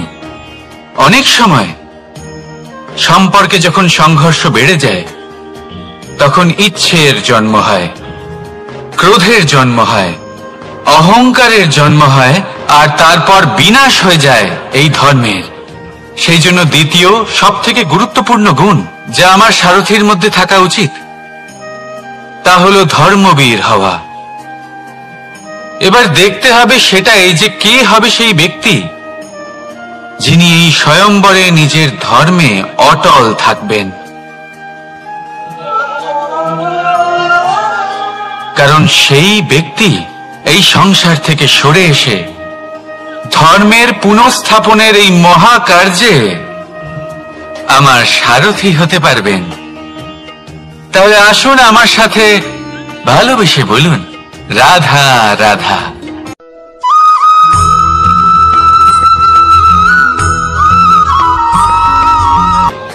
প্রেম এই সংসারে এসেছিল এই সংসারকে প্রেমের শিক্ষা দেওয়ার জন্য, এই জীবনের সুখের অনুভূতি আসলে কি তা শেখানোর জন্য। কিন্তু যদি সত্যি কথা বলি, তো আমি নিজেই প্রতিদিন প্রেমের নতুন নতুন স্বরূপ দেখতে পাই, প্রেমের একটা নতুন অনুভূতি প্রত্যেক নতুন দিনে। আর তার কারণ হলো এই প্রেম অনন্ত, এ হলো দৈব। প্রেম হলো এই সংসারের সব থেকে বড় ঢাল এবং সব থেকে বড় অস্ত্র। এই প্রেম ছাড়া না কোনো ন্যায় হয়, আর না কোনো শাস্ত্র, না জীবন আছে, আর না অন্ত। এবার যদি এই প্রেম মনের মধ্যে বাস করতে শুরু করে, তাহলে কখনো কোনো সমস্যাই হবে না, আর যদি হয়েও থাকে তাহলে তা স্থায়ী হবে না।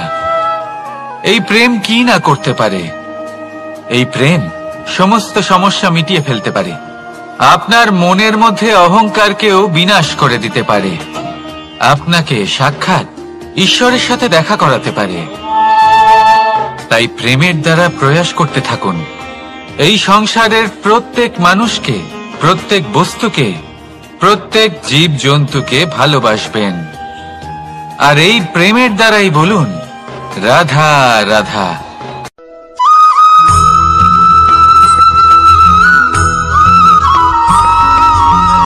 আপনি ওই কথাটা নিশ্চয়ই শুনেছেন, যখন ভগবান একটা দরজা বন্ধ করেন, তখন অন্যদিকে অনেক দরজা খুলে দেন। এবার এই দরজা, এই সমস্ত পথ আমরা দেখতে পাই না, অনেক সময় আমরা বুঝতে পারি না, হারিয়ে যায় সব। কখনো কখনো মনে হয় যে এই কথাটাই মিথ্যে, কিন্তু আসলে তা তো নয়।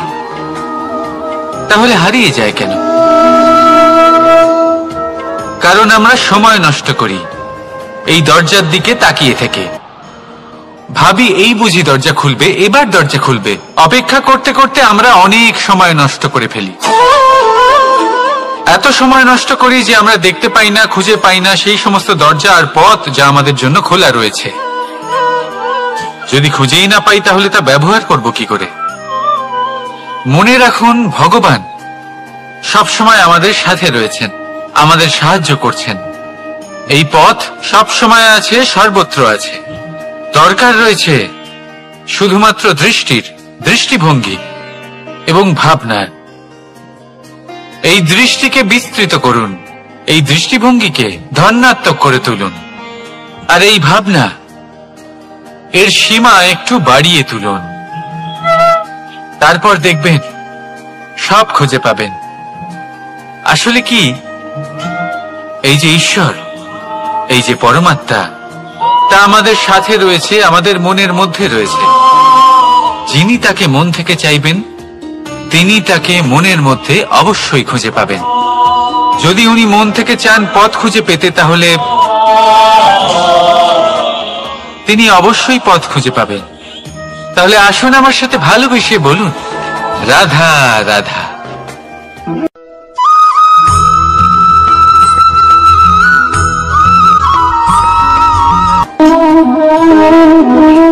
প্রশান্তি জড়িত নিদ্রা মানুষের জীবনের একটা অত্যন্ত গুরুত্বপূর্ণ সুখ এবং প্রয়োজনীয়তাও। দেখতে গেলে এই সংসারের প্রত্যেক পশু পাখি, প্রত্যেক জীব অবশ্যই নিদ্রা প্রাপ্ত করেন, কিন্তু মানুষ, যার মধ্যে বিচার বিবেচনা করার শক্তি অন্যদের থেকে অনেক বেশি, তার কিন্তু ঘুমের কিছু সমস্যা অবশ্যই হয়। কি বলেন? তাই তো। এবার এর কারণ কি? চিন্তা। এবার চিন্তা আমাদের সবার জীবনে আছে। আমরা সকলে জানি যে চিন্তা কখনো আমাদের সাহায্য করে না, তাও আমাদের জীবনে আছে। কেন? চিন্তার মাধ্যমে কি কখনো কোনো সমস্যার সমাধান হয়েছে? অর্থের চিন্তা করলে কি অর্থ লাভ হয়? ভবিষ্যতের চিন্তা করলে কি ভবিষ্যৎ ঠিক হয়ে যায়? স্বাস্থ্যের চিন্তা করলে কি স্বাস্থ্য নিজে থেকেই ঠিক হয়? হয় না। তাহলে এই সব কিছু থেকে আমাদের একটা ছোট্ট শিক্ষা অবশ্যই লাভ করা উচিত। আপনিও আপনার কাঁধ থেকে চিন্তার এই বোঝা নামিয়ে ফেলুন। আর ইচ্ছে, এই সব ইচ্ছে একত্রিত হয়ে আমাদের মনে চিন্তা উৎপন্ন করে। তাই এই চিন্তাগুলিকে ত্যাগ করুন। প্রকৃতির প্রেমের উপর বিশ্বাস রাখুন। মনে রাখবেন, যিনি চিন্তা মুক্ত হবেন তিনি চিতা মুক্ত হবেন। সুখের নিদ্রা প্রাপ্ত করুন, আর নিদ্রায় যাবার আগে আমার সাথে ভালোবেসে বলুন, রাধা রাধা।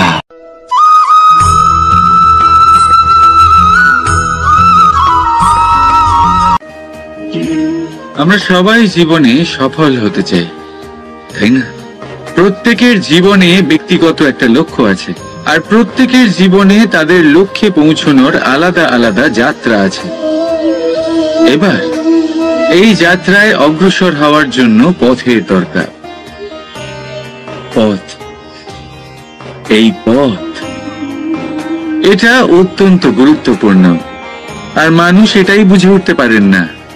অধিকাংশ মানুষ তাদের গোটা জীবন কাটিয়ে দেন এই পথ খুঁজতে গিয়ে, আর অধিকাংশ মানুষ জীবন কাটিয়ে দেন তাদের এই পথ বদলাতে গিয়ে। কিন্তু এভাবে সাফল্য অর্জন করা যায় না। এবারে আপনারা জিজ্ঞেস করবেন, কি করে সাফল্য লাভ করবেন? এই সফলতা তিনি অর্জন করেন যে তার পথ নিজেই তৈরি করে। দেখুন, যত শক্তি আর যত সময় আপনি পথ খুঁজতে আর বদলাতে গিয়ে নষ্ট করবেন, তার থেকে কম সময় এবং শক্তির দ্বারা আপনি নিজের পথ নিজেই বানাতে পারবেন, নিজের লক্ষ্যে পৌঁছতে পারবেন। সেই জন্য বারবার আপনার পথ বদলাবেন না, খোঁজাখুঁজি করবেন না। নিজের এই যাত্রায় নিজের পথ নিজেই তৈরি করুন আর যত তাড়াতাড়ি সম্ভব নিজের লক্ষ্যে পৌঁছে যান। রাধা রাধা।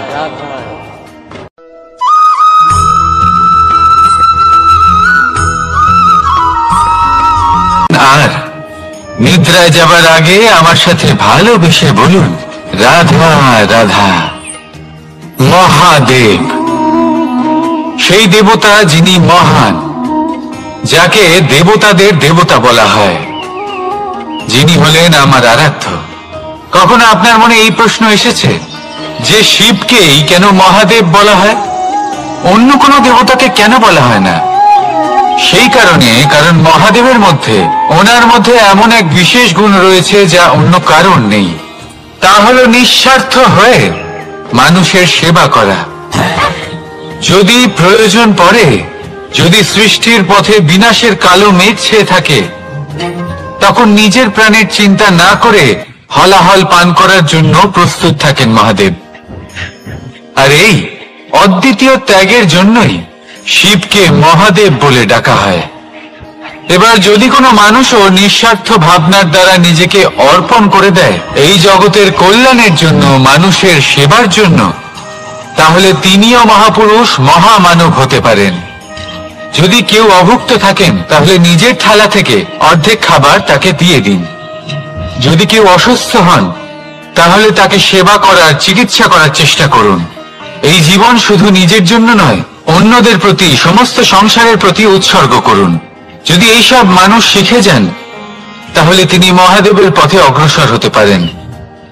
যদি মানুষ নিঃস্বার্থ ভাবনার দ্বারা এই সংসারের সেবা করতে শিখে যান, তাহলে তিনি নিশ্চিত রূপে মহামানব অবশ্যই হতে পারবেন। আসুন আমার সাথে ভালোবেসে বলুন, রাধা রাধা।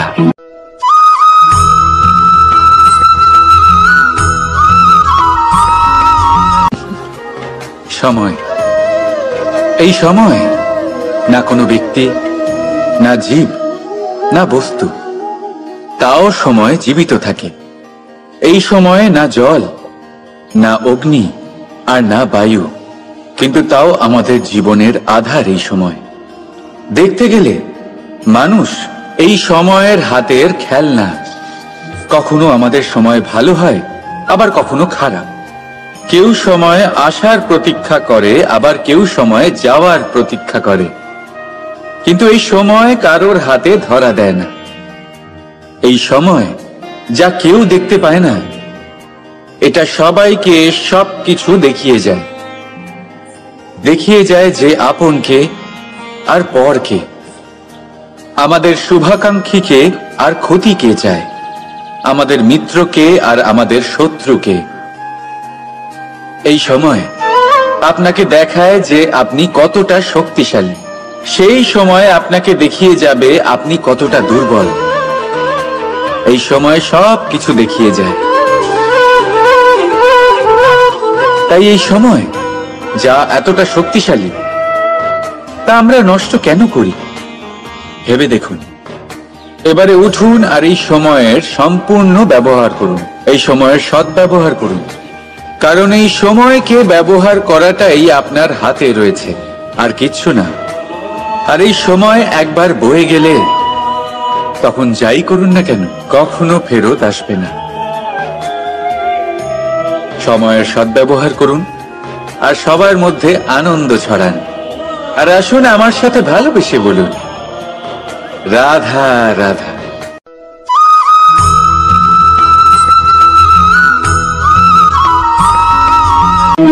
স্বর্ণ, হিরে, মুক্ত, মানিক, এই সব কিছুকে আগে পাথর বলা হতো। তাহলে এমন কি হলো যে এদের রত্ন বলা হয়? আর রত্ন তা বাস্তবে আসলে কি? এটা হলো সেই পাথর যাকে আগে আগুনের তাপ সহ্য করতে হয়েছে, পরখ করা হয়েছে, যাচাই করা হয়েছে, এদের কাটার চেষ্টা করা হয়েছে, কিন্তু তারা কখনোই নষ্ট হয়নি, বরং তারা আরো উদ্ভাসিত হয়েছে, আরো উজ্জ্বল হয়েছে, এই সংসারে আরো প্রকাশ ছড়িয়ে দিয়েছে। সেই জন্য এরা হলো এত অমূল্য, সেই জন্য এরা হলো বহুমূল্য, সেই জন্য এদের রত্ন বলা হয়। এবার মানুষের কাছেও এই নির্বাচনের অধিকার রয়েছে যে আমরা শুধু পাথর হয়ে থাকবো নাকি রত্ন হয়ে থাকবো? কি হবে? আমাদের জীবনে অনেক সমস্যা রয়েছে, বাধা আছে, বিপত্তি আছে। আমরা সেই বাধার তাপে উত্তপ্ত হই। এই সমস্যা আমাদের কাটার চেষ্টা করে। অনেক মানুষ বিভিন্ন পরিস্থিতি আমাদের ভাঙার চেষ্টা করে, কিন্তু আমাদের নষ্ট হলে চলবে না। যেভাবে এই রত্ন সমস্যার সম্মুখীন হয়ে পাথর থেকে রত্ন হয়েছে, সেইভাবেই আমাদেরও আমাদের সমস্যার সম্মুখীন হয়ে রত্ন হয়ে উঠতে হবে। এই সংসারে প্রকাশের স্রোত হয়ে উঠতে হবে। তাহলে এটাই করুন আর আমার সাথে ভালোবেসে বলুন, রাধা রাধা।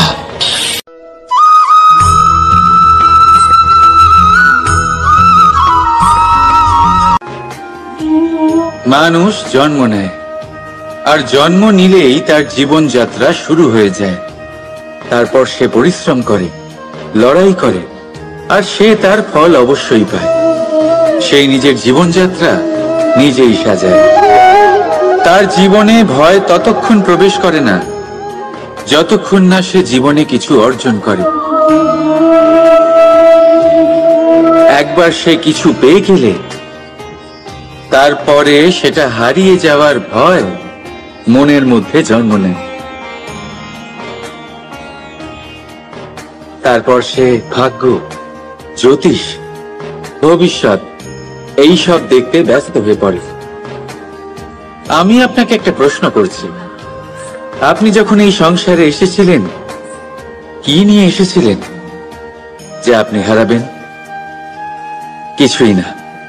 আপনার বশে আপনার জীবনের সেই মুহূর্তই আছে যা আপনার হাতে আছে, অন্য কিছুই নেই। আপনার হাতে আছে আপনার কর্ম। যে জীবনে দুর্ভাগ্যে হতাশ হয় না, যে অসফলতার জন্য ভেঙে পড়ে না, সেই এই জীবনে বিজয়ী হয়। বলুন, যখন আপনার জীবনে কিছুই ছিল না, কি করেছিলেন? পরিশ্রম করেছিলেন, লড়াই করেছিলেন, আর সেই সব কিছু পেয়েছেন যা পেতে চেয়েছিলেন। তাহলে আজ সব পাওয়ার পর ভয় কিসের? সেই সব জিনিস কি আপনাকে পরিশ্রম করার থেকে আটকায়? না। সেই জন্য নিজের হাতের রেখায় কখনো নিজের পথ খুঁজবেন না, কারণ এই সংসারে যাদের হাতই নেই তারাও নিশ্চিতভাবে তাদের নিজের পথ নিজেই বানিয়ে নেয়। তাহলে আপনার কি নিয়ে চিন্তা? রাধা রাধা।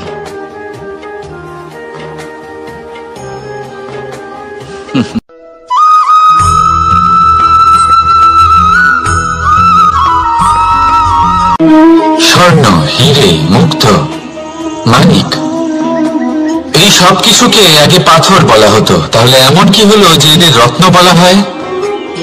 আর রত্ন তা বাস্তবে আসলে কি?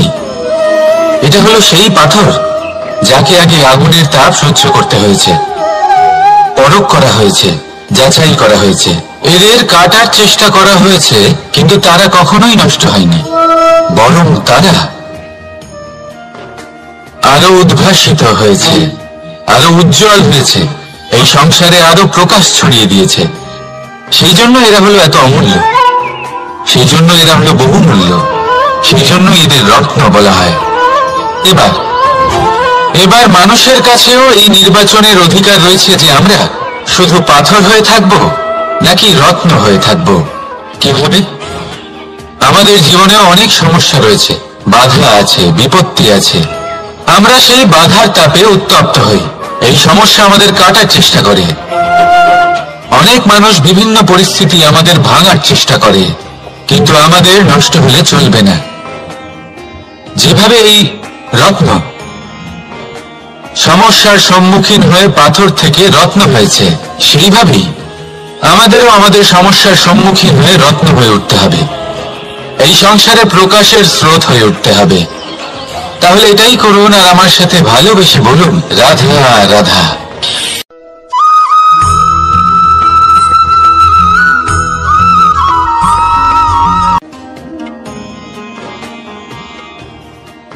লোকে আমাকে সবসময় জিজ্ঞেস করে যে কানাই, এখন তুমি বড় হয়ে গেছো, এই বাচ্চাদের সাথে থেকে তুমি সবসময় দুষ্টুমি করো কেন?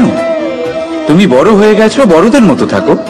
বেশিরভাগ লোকে এটা বুঝতে পারে না ভাবে উনি তো ভগবান, ভগবানের মতো গম্ভীর নয় কেন?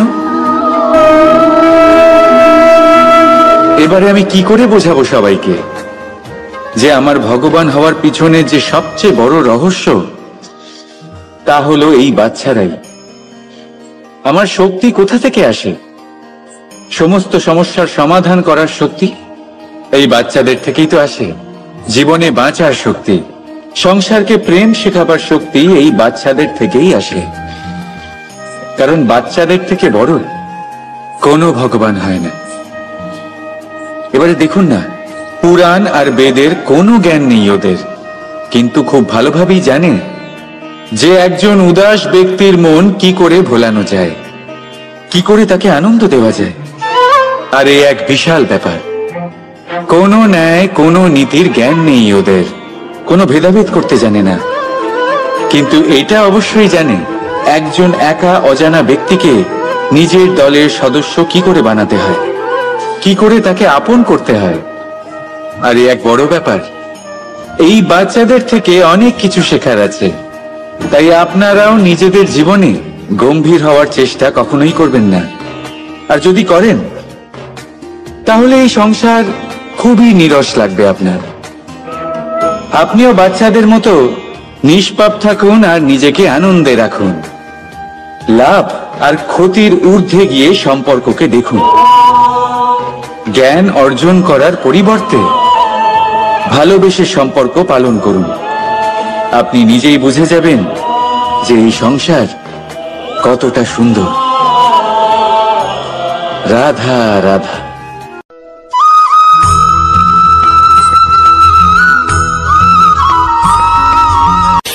সংসারে সব থেকে বড় শক্তি আসলে কি?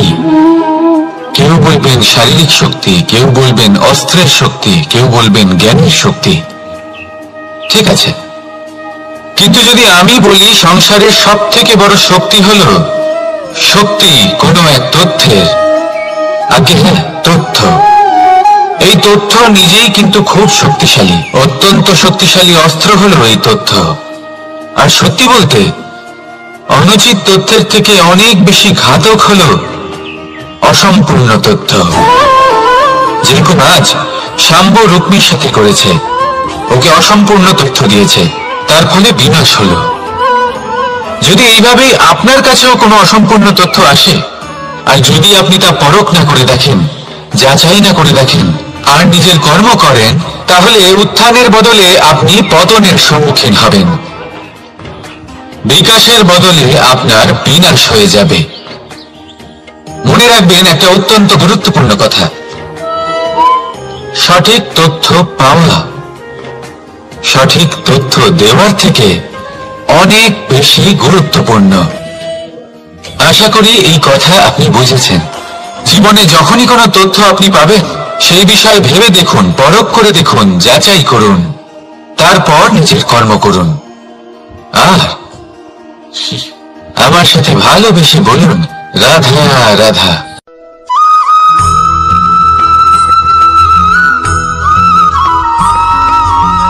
সময় বড়ই অদ্ভুত, এই সময়, তাই না?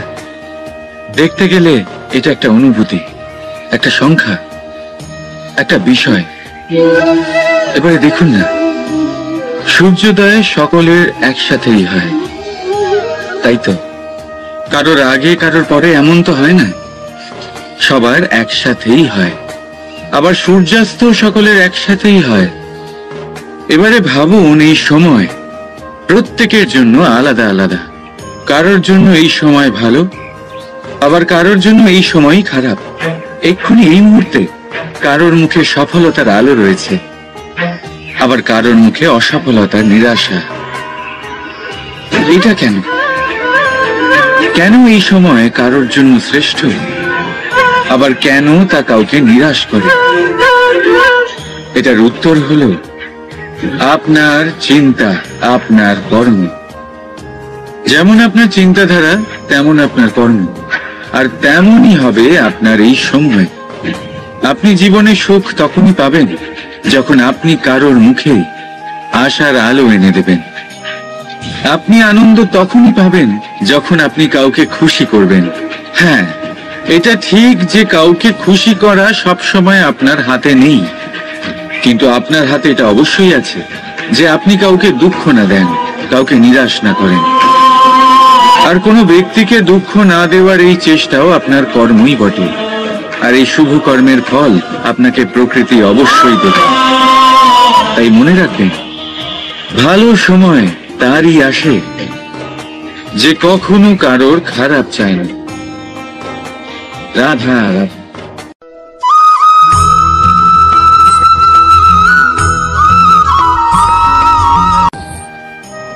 ধর্ম এবং প্রেম এই দুই হলো একই মুদ্রার দুই পিঠ।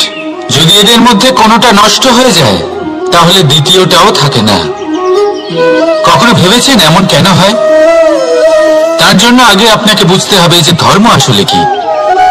ধর্ম সেটাই যা এই সংসারের প্রত্যেক মানুষকে একে অপরের সাথে সুখ এবং শান্তিতে থাকতে প্রেরণা যোগায়। এই প্রেরণার আধার হলো প্রেম। প্রেম সেটাই যা আপনার মধ্যে অন্য কারোর প্রতি করুণাবোধ জাগিয়ে তোলে, সম্মান জাগিয়ে তোলে। এবার যদি প্রেম চলে যায় তাহলে সবার আগে বিনাশ হবে সম্মান আর করুণাবোধের। এবার যেখানে না প্রেম রয়েছে, না সম্মান রয়েছে, না করুণা রয়েছে, সেখানে ধর্ম কিভাবে বাস করবে? অশুভ ইচ্ছে জাগ্রত হয়ে ওঠে, ক্রোধ জাগ্রত হয়ে ওঠে, অহংকার জাগ্রত হয়ে ওঠে, আর তারপর আরম্ভ হয় অধর্মের। তাই যা যা ভাবনা আপনার অন্তরে প্রবেশ করছে করতে দিন, কিন্তু যাই হোক না কেন এই প্রেমকে নিজের থেকে দূরে যেতে দেবেন না। এই প্রেমকে চিরকাল নিজের কাছে রাখুন, নিজের হৃদয়। আর এই প্রেম ভাব নিয়ে বলুন, রাধা রাধা।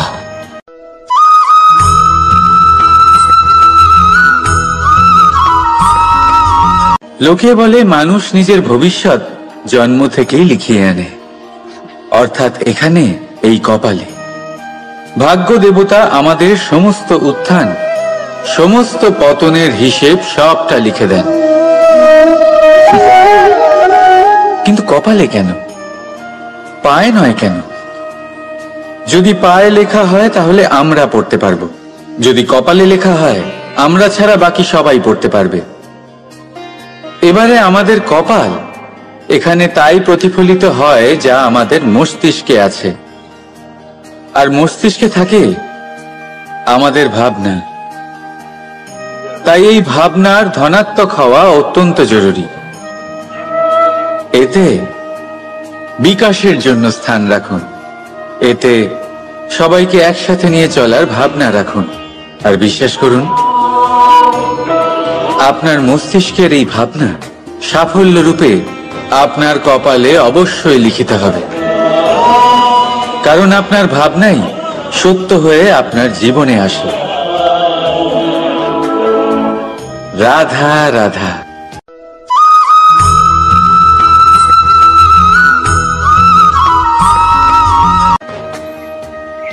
মানুষের জীবনে উন্নতি লাভ করার জন্য তিনটি স্তম্ভের প্রয়োজন হয়। প্রথম স্তম্ভ শিক্ষা। এই শিক্ষা আমাদের জ্ঞান প্রদান করে। দ্বিতীয় স্তম্ভ ব্যবসা, যার দ্বারা আমরা ধন উপার্জন করি। তৃতীয় স্তম্ভ হলো আমাদের ঈশ্বর, আমাদের ইষ্ট। এনার সাথে যদি আমরা জুড়ে থাকতে পারি তাহলে এমন একটা মানসিক বল আপনি লাভ করবেন যেটা এই সংসারে আর কোথাও পাওয়া সম্ভব নয়। কিন্তু মানুষ অনেক সময় জীবনে এই তিনটি স্তম্ভ লাভ করা সত্ত্বেও সামনে অগ্রসর হতে পারেন না। তখনও জীবনে কঠিন পরিস্থিতি আসতেই থাকে। এমনটা ঠিক কেন হয়? কারণ সে জীবনে এই তিনটি স্তম্ভ লাভ করে নেয়, জীবনে প্রয়োগও করে, কিন্তু তার ভিতের কথা সে ভুলেই যায়। যেমন প্রথম স্তম্ভ অর্থাৎ শিক্ষা।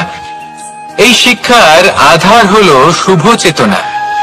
যদি অন্তরে শুভ চেতনা না থাকে তাহলে এই শিক্ষার কোনো গুরুত্ব থাকে না। দ্বিতীয় স্তম্ভ ব্যবসা। পরিশ্রম করে উপার্জন করতে হবে, এই কথাটা আমরা সবাই জানি এবং সবাই চেষ্টাও করি। কিন্তু ব্যবসা করতে করতে আমরা এটা ভুলে যাই আমাদের ব্যবহার কেমন হয়ে পড়েছে। এই ব্যবহার যদি শুভ হয় তাহলে আমাদের উপার্জন আস্তে আস্তে একটা স্থির জায়গায় এসে পৌঁছবে। এবং তৃতীয় স্তম্ভ আমাদের ভগবান, যদি ওনার স্মরণে আপনি যেতে চান তাহলে তার পূর্বে নিজের মা বাবাকে সেবা করুন, তাদের যত্ন করুন, তাদেরকে ভালোবাসুন, কারণ ওনারাই হলেন এই সংসারে আপনার সব থেকে বড় ইষ্ট। তাহলে 3 স্তম্ভের সাথে সাথে তাদের আধারকেও নিজের জীবনে প্রাধান্য দিন। কোনো সমস্যা আসবে না, জীবনে একের পর এক উন্নতি করবেন এবং এই মন প্রসন্ন হয়ে বলবে রাধা রাধা।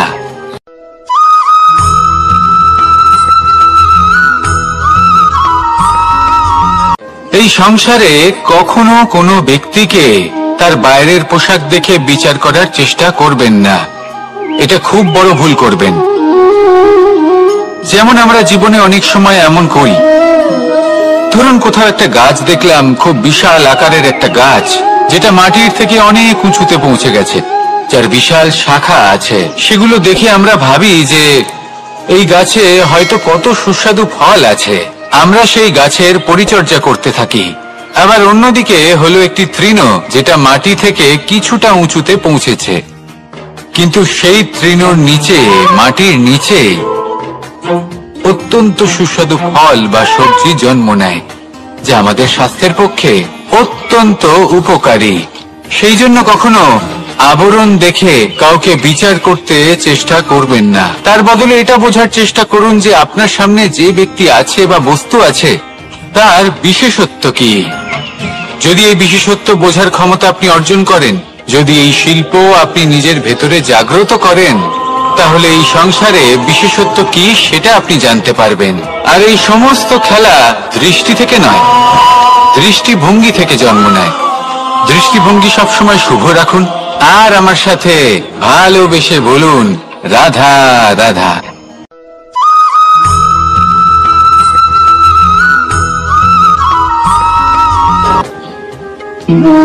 সুখ